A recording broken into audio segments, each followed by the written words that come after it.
कल्पवृक्षाय नमतां कामधेनवे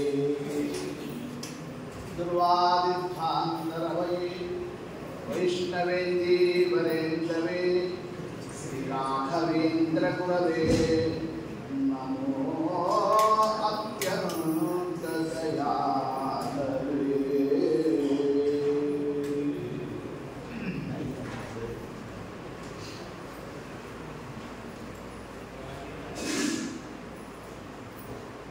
ಕೃಷ್ಣ ಪರಮಾತ್ಮ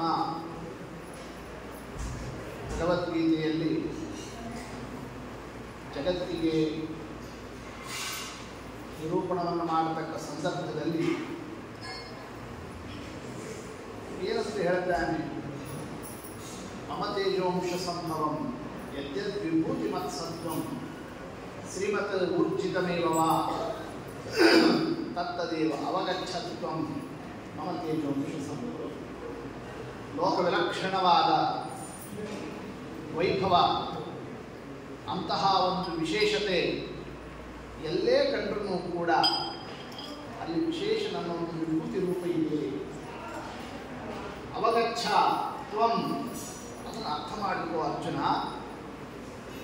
ಅಂತ ಪರಮಾತ್ಮ ಯಾವ ಒಂದು ವಿಚಾರವನ್ನೇ ಸಕಲ ವಸ್ತುಗಳಲ್ಲೂ, ಸಜಾತಿಯ ವಸ್ತುಗಳಲ್ಲಿ, ವಿಜಾತಿಯ ವಸ್ತುಗಳಲ್ಲಿ ವಿಶಿಷ್ಟವಾಗಿ ಅದರ ವೈಭವ ಎದ್ದು ಕಾಣಿಸ್ತಾ ಇದೆ ಅಂತಂತಂದರೆ ಅದೊಂದು ವಿಶೇಷ ಭಗವದ್ ವಿಭೂತಿ ರೂಪದಿಂದ ಮಾತ್ರ. ಆ ಒಂದು ವಿಚಾರವನ್ನು, ಆ ಒಂದು ಭಗವಂತನ ಗೀತೋಪದೇಶದ ವಿಚಾರವನ್ನು, ವಿಷಯವನ್ನು ಪ್ರತ್ಯಕ್ಷವಾಗಿ ಅನುಭವದಿಂದ ಹೊಂದತಕ್ಕಂತಹ ವಿಶಿಷ್ಟವಾದಂತಹ ಕಾಲನೇ ಈ ಒಂದು ಮಂತ್ರಾಲಯ ಪ್ರಭುಗಳ ಆರಾಧನಾ ಮಹೋತ್ಸವದ ಈ ಒಂದು ವೈಭವದ ಈ ಒಂದು ಪರ್ವಕಾಲ. ಎಲ್ಲಿ ನೋಡಿದರೂ ಪ್ರತಿಯೊಂದು ಸ್ಥಳದಲ್ಲೂ ಗಲ್ಲಿ ಗಲ್ಲಿಗೆ, ಹಳ್ಳಿ ಹಳ್ಳಿಗೆ, ಜಿಲ್ಲಿ ಪರ್ಯಂತರವಾಗಿ ಅದನ್ನೇ ಅಂದಿದ್ದ.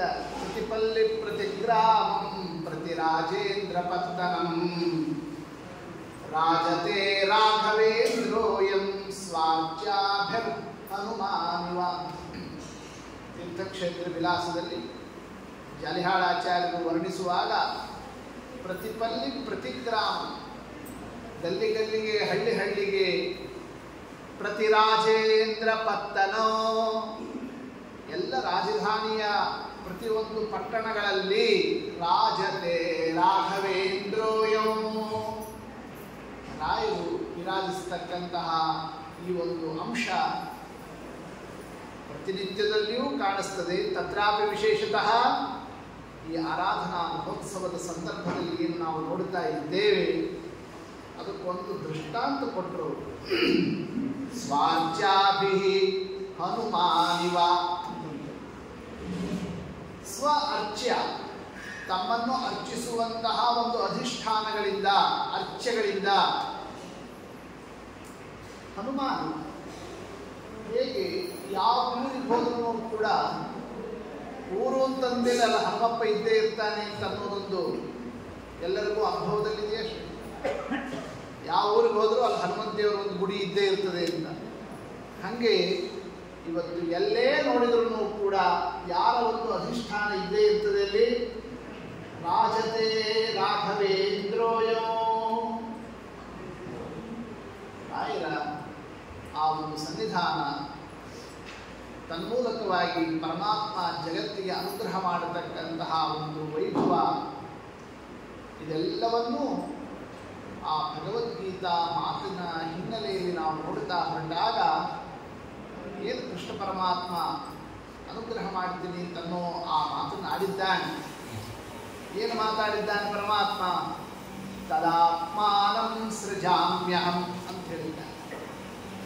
ಯದಾ ಯದಾ ಹಿ ಧರ್ಮಸ್ಯ ಗ್ಲಾನಿರ್ಭವತಿ ಭಾರತ, ಧರ್ಮ ಅನ್ನತಕ್ಕಂಥದ್ದು ವೈಷ್ಣವ ಧರ್ಮ, ಮೋಕ್ಷ ಧರ್ಮ, ಅದು ಹ್ರಾಸಾಗಿ ಕಡಿಮೆಯಾಗತಕ್ಕ ಸನ್ನಿವೇಶ ಬಂದಾಗ ಅಭ್ಯುತ್ಥಾನೋ ಅಧರ್ಮಸ್ಯ ಬರೇ ಧರ್ಮ ಕಡಿಮೆಯಾಗಿದೆ ಅಧರ್ಮನೂ ಕಡಿಮೆಯಾಗಿದೆ ಅಂತ ಹಂಗಾಗಿಲ್ಲ.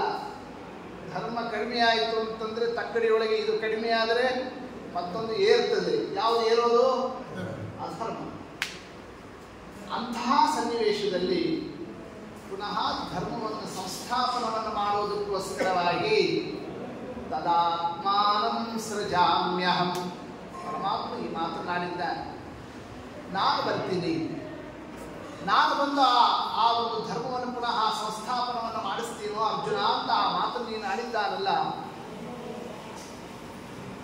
ಕಲಿಯುಗದಲ್ಲಿ ಪರಮಾತ್ಮ ಸಾಕ್ಷಾತ್ ತಾನೇ ಬರೋಂಗಿಲ್ಲಲ್ಲ. ತ್ರಿಯುಗಹೂತಿ ಅಂತ ಪರಮಾತ್ಮನಿಗೆ ಇರತಕ್ಕಂತಹ ಹೆಸರಿದೆ. 3 ಯುಗದಲ್ಲಿ ಪ್ರಕಟನಾಗುತ್ತಾನೆ ಅಂತ. ಕೃತತ್ರೇತಾ ದ್ವಾಪರದಲ್ಲಿ ಅವತಾರವನ್ನು ಮಾಡುತ್ತಾನೆ. ಮತ್ತು ಕಲಿಗಾಲ ಬಂದಿದೆ, ಧರ್ಮ ಸಂಸ್ಥಾಪನೆ ಆಗಬೇಕಾಗಿದೆ, ಅಧರ್ಮ ಹೆಚ್ಚಿದೆ.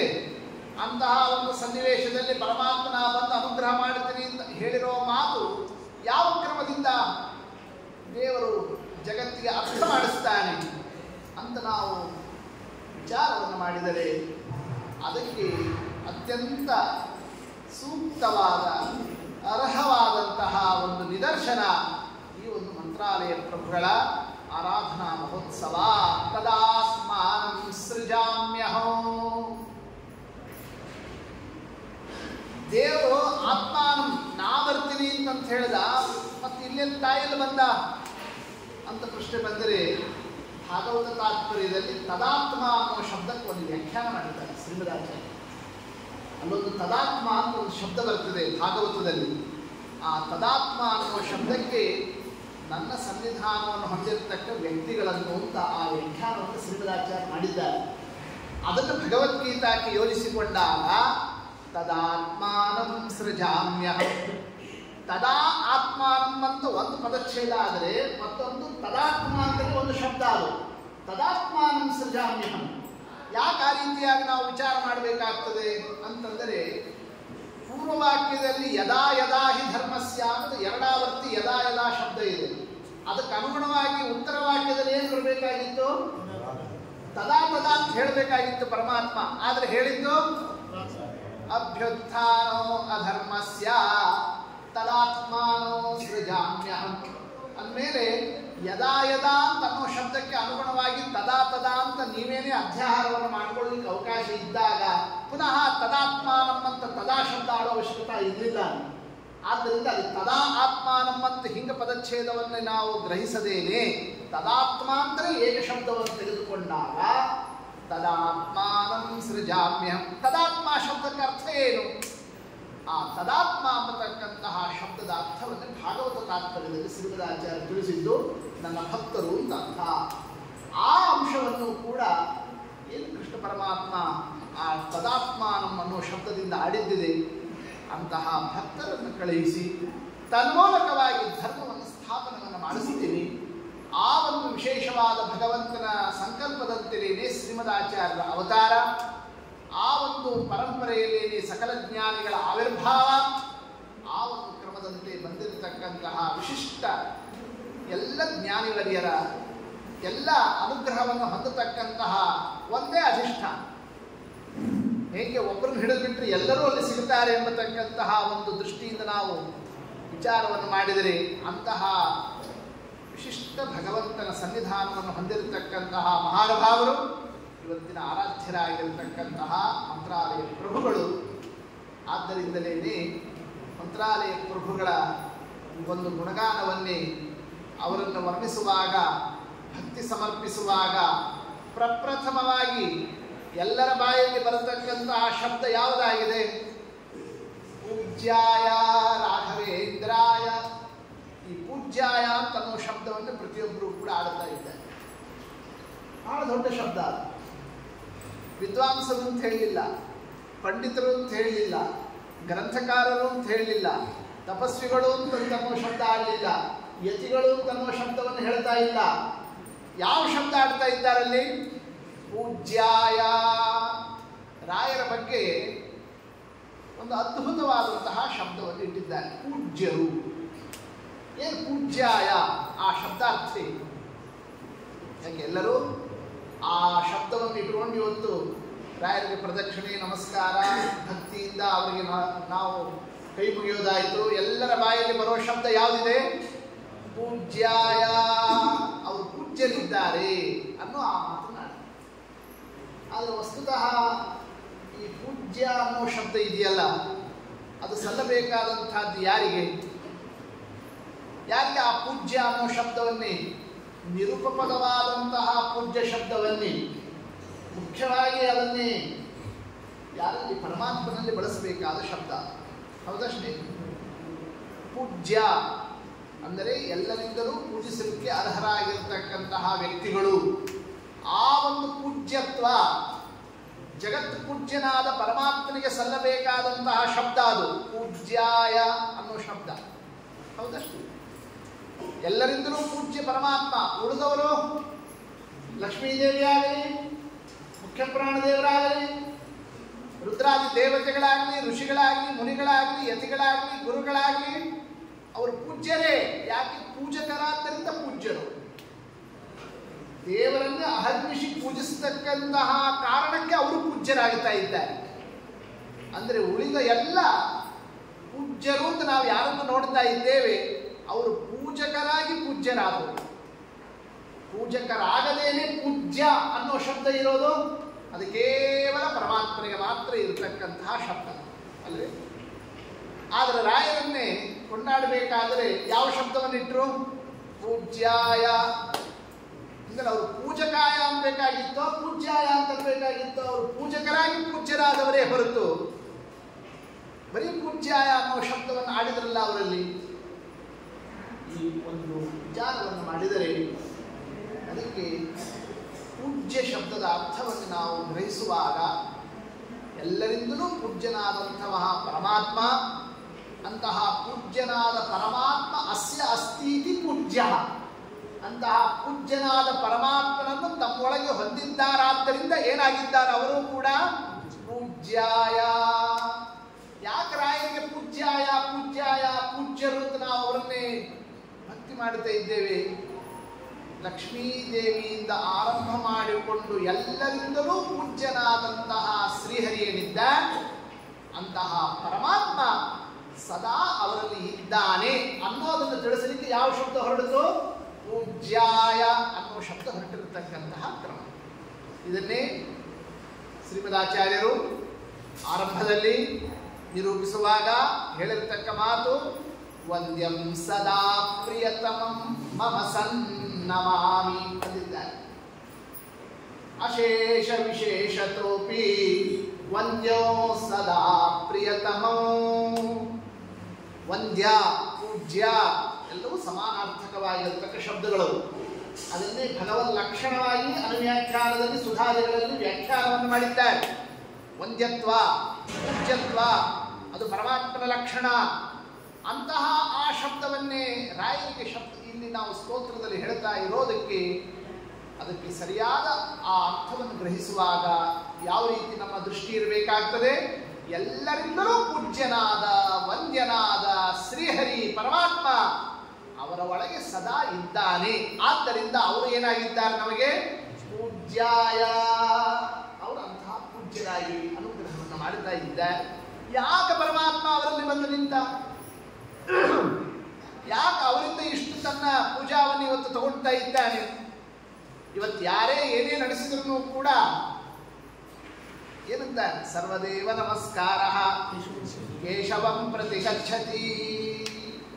ಯಾರಿಗೆ ನೀವು ನಮಸ್ಕಾರ ಮಾಡಿದ್ರು, ಯಾರಿಗೆ ನೀವು ಪೂಜಿಸಿದ್ರು, ಯಾರಿಗೆ ನೀವು ಒಂದು ಕೈ ಮುಗಿದ್ರು ಅದೆಲ್ಲ ಯಾರಿಗೂ ಹೋಗೋದು? ಅದು ಅಂತರ್ಯಾಮಿಯಾಗಿ ಸ್ವಾಮಿ ಪರಮಾತ್ಮನೇ ಅದನ್ನು ಸ್ವೀಕಾರ ಮಾಡುವ. ಅಂಥದ್ದು ನಮ್ಮ ಪರಮಾತ್ಮ ಮಂತ್ರಾಲಯ ಪ್ರಭುಗಳ ಆ ಒಂದು ಸನ್ನಿಧಾನದಲ್ಲಿ ಅಧಿಷ್ಠಾನದಲ್ಲಿ ತನ್ನ ರೂಪವನ್ನು ಇಟ್ಟು ಇಷ್ಟೆಲ್ಲ ತನ್ನ ವೈಭವವನ್ನು ಇವತ್ತು ತಗೊಳ್ತಾನಲ್ಲ, ಇಲ್ಲೇ ಯಾಕೆ ಬಂದು ಈ ಅಧಿಷ್ಠಾನದಲ್ಲಿ ಅಂತಹ ವಿಶಿಷ್ಟವಾದಂತಹ ಜಗತ್ತಿಗೆ ಕಾರ್ಯವನ್ನು ಯಾಕೆ ತೋರಿಸ್ತಾ ಇಲ್ಲ? ಈ ಪ್ರಶ್ನೆಯನ್ನು ಹಾಕೊಂಡ್ರೆ ಅದಕ್ಕೆ ಉತ್ತರವನ್ನು ಹೇಳಿದರು. ಏನಂತ? ರಾಘವೇಂದ್ರಾಯ ಸತ್ಯ ಧರ್ಮರತಾಯ ಚ. ಮಂತ್ರಾಲಯ ಪ್ರಭುಗಳು ರಾಘವೇಂದ್ರ ಗುರು ಸಾರ್ವಭೌಮರು ಸತ್ಯ ಧರ್ಮ ರತಾಯ, ಅವರು ಸತ್ಯ ಧರ್ಮದಲ್ಲಿ ರತರಾಗಿರೋ ಕಾರಣಕ್ಕೋಸ್ಕರವಾಗಿ ಏನಾಗಿದ್ದಾರೆ ಅವರು? ಪೂಜ್ಯಾಯ, ಜಗತ್ಪೂಜ್ಯನಾದ ಪರಮಾತ್ಮನ ಪೂರ್ಣ ಸನ್ನಿಧಾನ ಅವರಲ್ಲಿ ಇದ್ದು ಅನುಗ್ರಹವನ್ನು ಜಗತ್ತಿಗೆ ಹೊಂದಿಸ್ತಕ್ಕಂತಹ ವಿಶಿಷ್ಟ ಸ್ಥಾನರಾಗಿ ನಮಗೆ ಪ್ರಸಕ್ತರಾಗಿದ್ದಾರೆ. ಏನು ಸತ್ಯ ಧರ್ಮ ರತಾಯ? ಸತ್ಯ ಧರ್ಮದಲ್ಲಿ ರತರಾಗಿದ್ದಾರೆ ಅಂದ್ರೆ ಏನರ್ಥ? ಅಸತ್ಯ ಧರ್ಮ ಸತ್ಯ ಧರ್ಮ ಅಂತ ಧರ್ಮದಲ್ಲಿ ಎರಡು ಧರ್ಮ ಇದ್ದಾವೆ.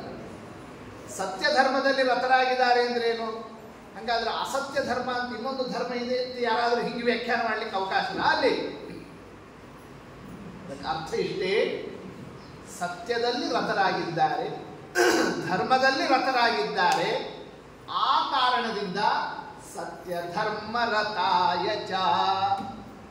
ರಾಯರು ಎಲ್ಲಿ ಅವರು ತಮ್ಮ ಆಸಕ್ತಿ ಪ್ರವೃತ್ತಿ ಏನನ್ನು ಅವರು ಹೊಂದಿರತಕ್ಕಂತಹ ವಿಶಿಷ್ಟವಾದಂತಹ ಕಾರ್ಯವನ್ನು ತೋರಿಸಿದರು. ಅವರು ಒಂದು ಸತ್ಯದಲ್ಲಿ ರತರು, ಇನ್ನೊಂದು ಧರ್ಮದಲ್ಲಿ ರತರು. ಇವೆರಡು ಪ್ರತಿಯೊಬ್ಬ ಸಾಧಕರಿಗೂ ಕೂಡ ವಿಶೇಷವಾಗಿ ಅವಶ್ಯಕವಾದಂತಹ ವಿಚಾರ. ಅದನ್ನು ಮಂತ್ರಾಲಯ ಪ್ರಭುಗಳು ತಮ್ಮ ಜೀವನದಲ್ಲಿ ತೋರಿರತಕ್ಕಂತಹ ಅಂಶ. ಒಂದು ಸತ್ಯದಲ್ಲಿ ರತರು, ಎರಡನೆಯದು ಧರ್ಮದಲ್ಲಿ ರತರು. ಏನು ಸತ್ಯದಲ್ಲಿ ರತರು ಅಂದ್ರೆ ಏನರ್ಥ?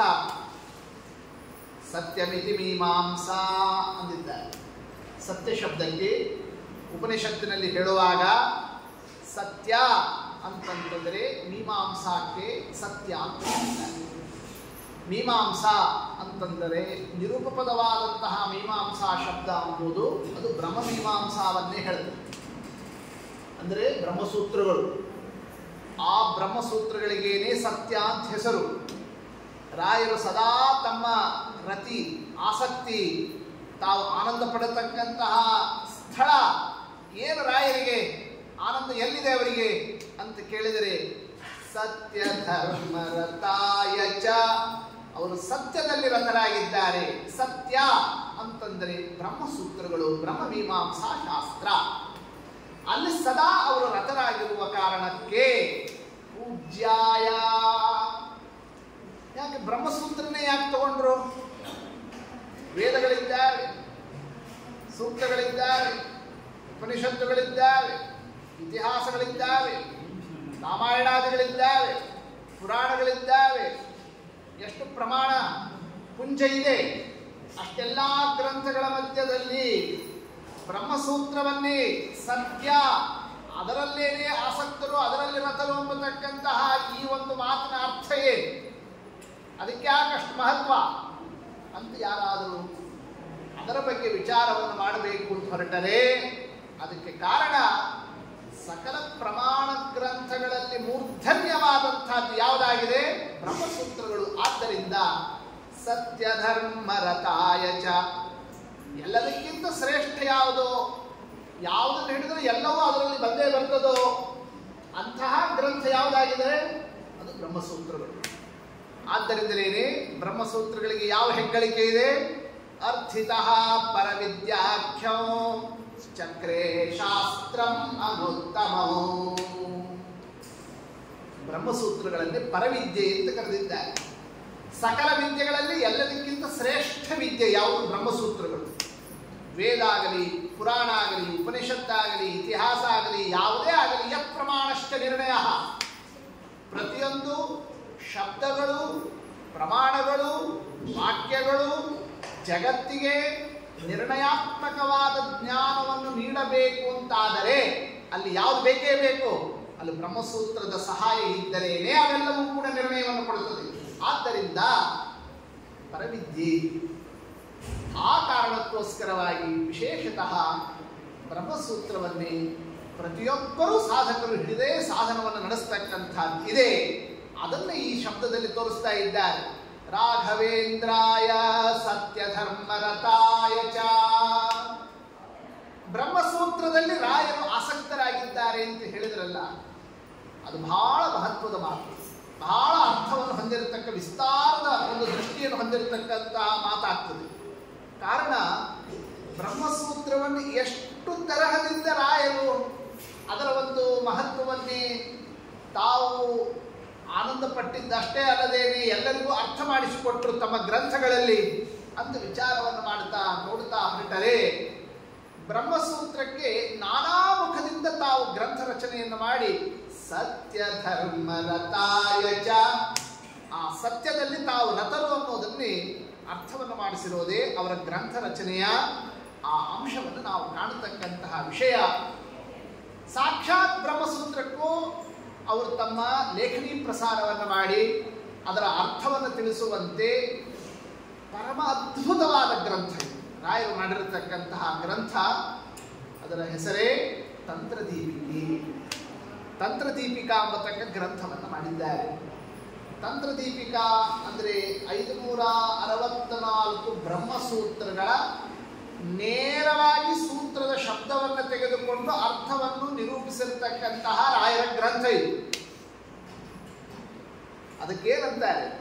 ಮೋದೋ ಯಾದ್ರಗ್ನತಾದ್ರಕೆ ತವ ಪುನರಿತರೈಹಿ ರಾಘವೇಂದ್ರ ಪ್ರಬಂಧೈಹಿ. ಮೋದಃ, ವಿದ್ವಾಂಸರು ಜ್ಞಾನಿಗಳು ಎಷ್ಟು ಆನಂದವನ್ನು ಪಟ್ಟರು ಈ ಬ್ರಹ್ಮಸೂತ್ರಕ್ಕೆ ನೇರವಾಗಿ ನಿರೂಪಣೆ ಮಾಡಿರತಕ್ಕಂತಹ ಅವರ ಆ ಒಂದು ತಂತ್ರದೀಪಿಕಾದಿಂದ.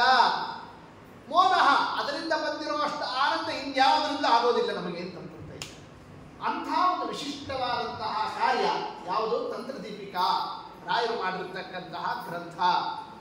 ಏನು ಅದರ ವೈಶಿಷ್ಟ್ಯ? ಯಾಕಷ್ಟೋ ಅಲ್ಲೇ ಆನಂದವನ್ನು ಪಡುತ್ತಾರೆ ವಿದ್ವಾಂಸರು ಅಂತ ವಿಚಾರವನ್ನು ಮಾಡಿದರೆ ಕಾರಣ ಇಷ್ಟೇನೆ. ಭಿನ್ನೈರರ್ಥೈರನೇಕ ಪ್ರಕರಣ ಭಣಿತೈರಜ್ಯಮಧ್ವಾಗಮಬ್ಧೌ. ಅಬ್ಧೌ ಸಮುದ್ರದಂತೆ ಬೆಳೆದಿದೆ ಮತ್ತು ಸಿದ್ಧಾಂತದ ವಿಚಾರಧಾರೆ. ಶ್ರೀಮದಾಚಾರ್ಯರ ಭಾಷ್ಯ, ಅದರಂತೆಯೇ ಅನುವ್ಯಾಖ್ಯಾನ,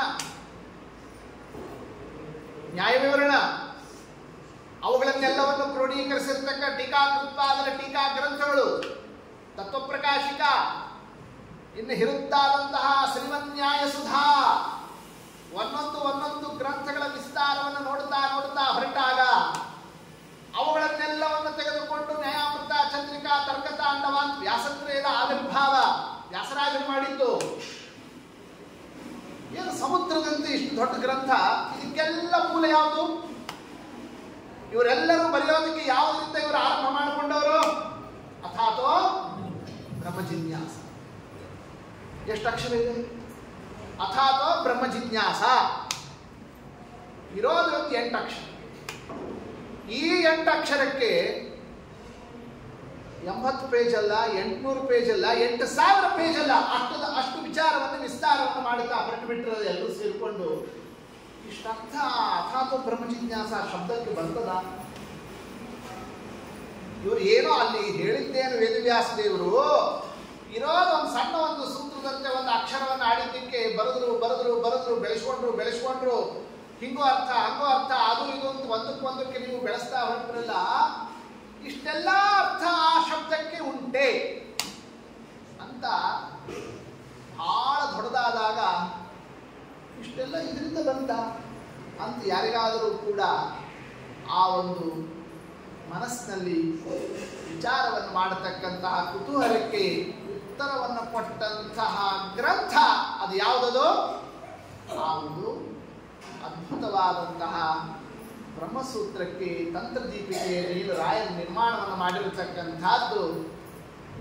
ಅದಕ್ಕೇನಂತ ಹೇಳ್ತಾ ಇದ್ದಾರೆ, ಅದನ್ನೇ ನಿರೂಪಣವನ್ನು ಮಾಡಿದ್ದು ಅಂತಂದರೆ ನಮ್ಮ ಶ್ರೀಮದಾಚಾರ್ಯರ ಒಂದೊಂದು ಆ ಒಂದು ಅಪೂರ್ವ ಪ್ರಮೇಯಗಳು, ಭಾಷ್ಯಾದಿ ಗ್ರಂಥಗಳ ವಿಸ್ತಾರ ಎಲ್ಲವೂ ಆ ಬ್ರಹ್ಮಸೂತ್ರದ ಶಬ್ದಗಳಿಂದ ಹೆಂಗೆ ಬರ್ತಾ ಇದೆ. ಅವ್ರು ಹೇಳದೇನೆ ಆ ಶಬ್ದದಿಂದ ಆ ಅರ್ಥನೇ ಸಿಗೋದಿಲ್ಲ, ಇವರೇ ಏನೋ ಬರೆದು ಬಿಟ್ಟರು ಇಷ್ಟು ವಿಸ್ತಾರದಿಂದ ಅಂತ ಯಾರೂ ಆ ರೀತಿಯಲ್ಲಿ ಮನಸ್ಸನ್ನು ತಗೊಳ್ಳಿಕ್ಕೆ ಅವಕಾಶ ಇಲ್ಲ. ಆ ಕ್ರಮದಿಂದ ತಂತ್ರದೀಪಿಕಾದಿಂದ ಅಂದರೆ ನೇರವಾಗಿ ಸೂತ್ರಕ್ಕೆ ವ್ಯಾಖ್ಯಾನವನ್ನು ಮಾಡಿದ್ದಾರೆ ಮಹಾನುಭಾವರು. ಇನ್ನು ಸೂತ್ರ ವ್ಯಾಖ್ಯಾನ ಆಯಿತು, ಅಷ್ಟೇನೆ ಬ್ರಹ್ಮಸೂತ್ರಕ್ಕೆ ತಮ್ಮ ಒಂದು ಸೇವೆಯನ್ನು ಮಾಡಿದ್ದಾರೆ, ಅಷ್ಟೇ ಮಾಡಲಿಲ್ಲ. ಇನ್ನು ಸೂತ್ರ ಭಾಷ್ಯ, ಸೂತ್ರಕ್ಕೆ ಏನು ಭಾಷ್ಯವನ್ನು ಬರೆದಿರತಕ್ಕಂತಹ ಶ್ರೀಮದಾಚಾರ್ಯರ ಗ್ರಂಥ ಇದೆ, ಅಲ್ಲೂ ಅವರು ರತರಾಗಿದ್ದಾರೆ. ಸತ್ಯ ಧರ್ಮ ರತಾಯಜ ಸತ್ಯಂ ಅಂದರೆ ಮೀಮಾಂಸಾ, ಬ್ರಹ್ಮಮೀಮಾಂಸಾ. ಆ ಬ್ರಹ್ಮಸೂತ್ರಕ್ಕೆ ಸಂಬಂಧಪಟ್ಟಿರತಕ್ಕ ಶ್ರೀಮದಾಚಾರ್ಯರ ಗ್ರಂಥ. ಆ ಮಧ್ವರಾಯರ ಗ್ರಂಥಕ್ಕೆ ಅಲ್ಲಿ ತಾವು ರಥರಾಗಿದ್ದಾರೆ. ಯಾವ ಗ್ರಂಥ ಅದು? ಸೂತ್ರಕ್ಕಿಂತ ಸೂತ್ರ ಮಾಡಿಬಿಟ್ಟು ಶ್ರೀಮದಾಚಾರ್ಯ ಅಂಥ ಗ್ರಂಥ. ಸೂತ್ರನೇ ಸಣ್ಣದು ಅಂತಿದ್ರೆ ಆ ಸೂತ್ರ 564 ಸೂತ್ರಗಳನ್ನು ಸೂತ್ರ ಮಾಡಿದ್ರು. ಅಷ್ಟು ಆ ಒಂದು ಸಂಕ್ಷಿಪ್ತವಾಗಿ ಮಾಡಿರತಕ್ಕಂಥದ್ದು ಯಾವುದು? ಅಣುಭಾಷ್ಯ. ಏನು ಶ್ರೀಮದಾಚಾರ್ಯರ ಆ ಒಂದು ವಿಚಿತ್ರವಾದಂತಹ ಕಾರ್ಯ. ಆ ಅಣುಭಾಷ್ಯವನ್ನೇ ಏನಂತ ಹೇಳಿದ್ದಾರೆ? ಅನಂತೋರ್ಥ ಪ್ರಕಟಿತ ತ್ವಯಾಣೋ ಭಾಷ್ಯ ಸಂಗ್ರಹೇ ಅಹೋ ಆತ್ಮ ಪರಿಜ್ಞಪ್ತ್ಯೈ ಕೃಷ್ಣೇ ನಿವಾನನಾಂತರೇ.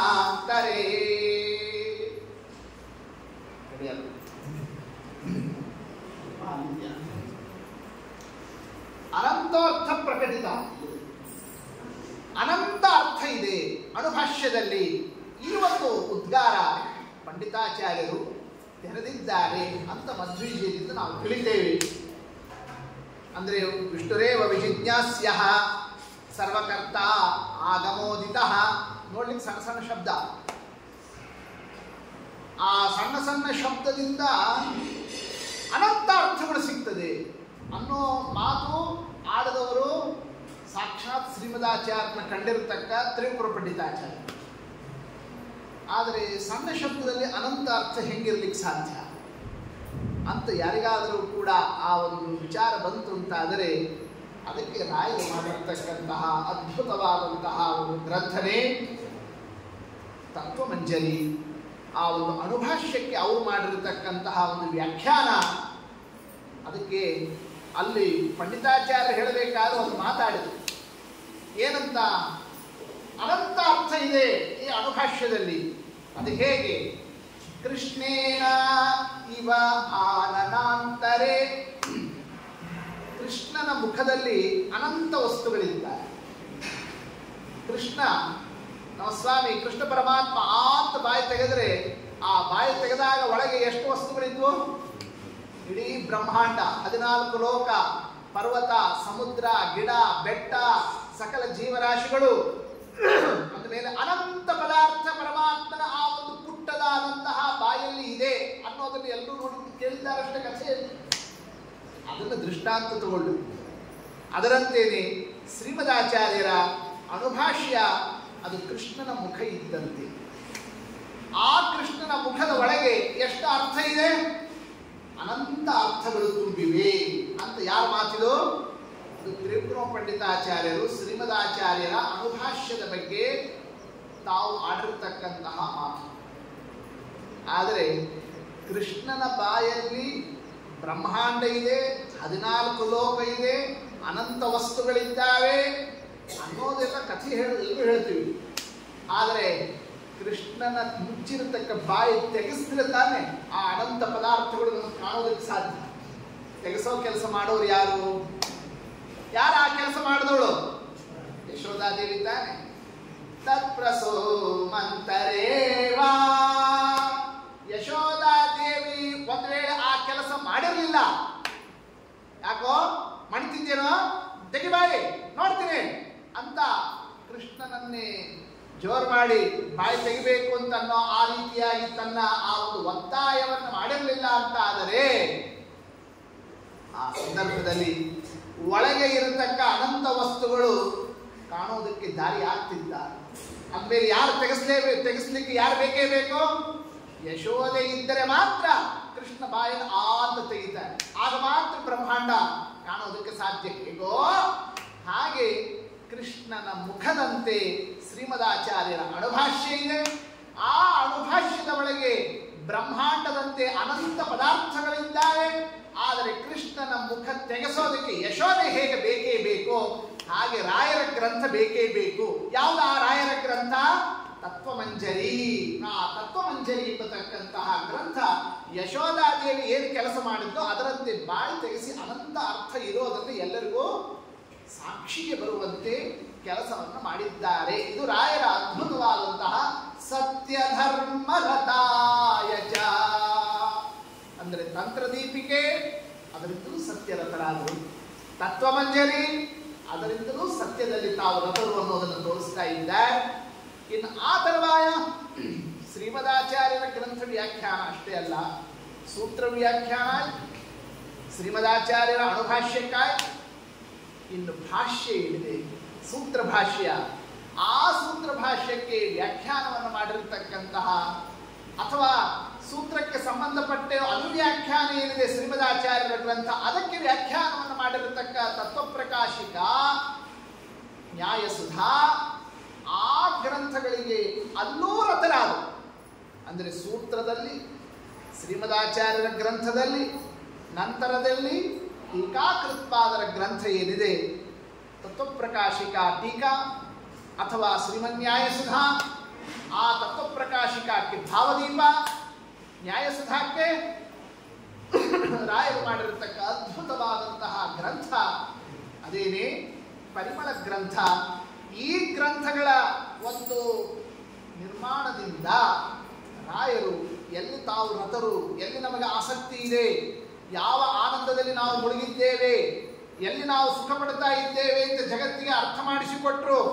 ಸತ್ಯ ಧರ್ಮ ರಥಾಯ ಚ, ಸತ್ಯದಲ್ಲಿ ರಥರಾಗಿದ್ದಾರೆ. ಸತ್ಯ ಅಂದ್ರೆ ಬ್ರಹ್ಮಸೂತ್ರ, ಅದರ ವ್ಯಾಖ್ಯಾನ ಶ್ರೀಮದಾಚಾರ್ಯರ ಗ್ರಂಥ, ಅದರ ವ್ಯಾಖ್ಯಾನ ಟೀಕಾಕೃತ್ಪಾದರ ಗ್ರಂಥ, ಅಲ್ಲಿ ರಥರಾಗಿದ್ದಾರೆ ಭಾವದೀಪದಿಂದ.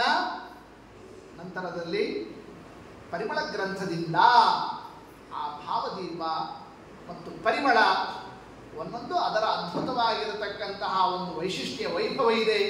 ಅದರಲ್ಲಿ ಭಾವದೀಪವನ್ನೇ ನಿರೂಪಣವನ್ನು ಮಾಡತಕ್ಕಂತಹ ಸಂದರ್ಭದಲ್ಲಿ ಏನು ಆ ಭಾವದೀಪ ತತ್ವಪ್ರಕಾಶಿಕಕ್ಕೆ ರಾಯರು ಮಾಡಿರತಕ್ಕಂತಹ ಒಂದು ವ್ಯಾಖ್ಯಾನದ ಒಂದು ಮಹತ್ವ ಅಂತಂತಂದರೆ, ಭಾವದೀಪ ಗ್ರಂಥ ಬರೋ ತನಕ ಈ ತತ್ವಪ್ರಕಾಶಿಕ ಎಂಬತಕ್ಕಂತಹ ಪತಿವ್ರತ ಸ್ತ್ರೀ ಹೊರಗೆ ಬರಲಿಕ್ಕೆ ಸ್ವಲ್ಪ ಸಂಕೋಚ ಪಡುವಂತೆ ವಾತಾವರಣ ಆಗಿತ್ತು ಅಂತ ಅನಿಸ್ತದೆ. ಅಂದರೆ ಹೊರಗೆ ಬರೋದಕ್ಕೆ ಅಂದ್ರೆ ಏನು, ಎಲ್ಲರಿಗೂ ನಾನು ಹೇಗಿದ್ದೇನೆ ಅನ್ನೋದು ಪ್ರಕಟ ಆಗೋದಕ್ಕೆ. ಯಾಕೆ ಸಂಕೋಚ ಆಗ್ತದೆ? ಸ್ತ್ರೀಯರು ಯಾವಾಗ ಪ್ರಕಟ ಆಗುತ್ತಾರೆ? ನಮ್ಮ ಭಾರತೀಯ ಸ್ತ್ರೀಯರು ಮತ್ತೆ ಅವ್ರದ್ದು ಇವ್ರದ್ದಲ್ಲ. ಯಾಕೆ ಅವ್ರಿಗೆಲ್ಲ ಒಳ್ಳೆ ಒಳ್ಳೆ ವಸ್ತ್ರ ಇರಬೇಕು, ಅದರಂತೆಯೇ ಆಚ್ಛಾದನೆ ಇರಬೇಕು.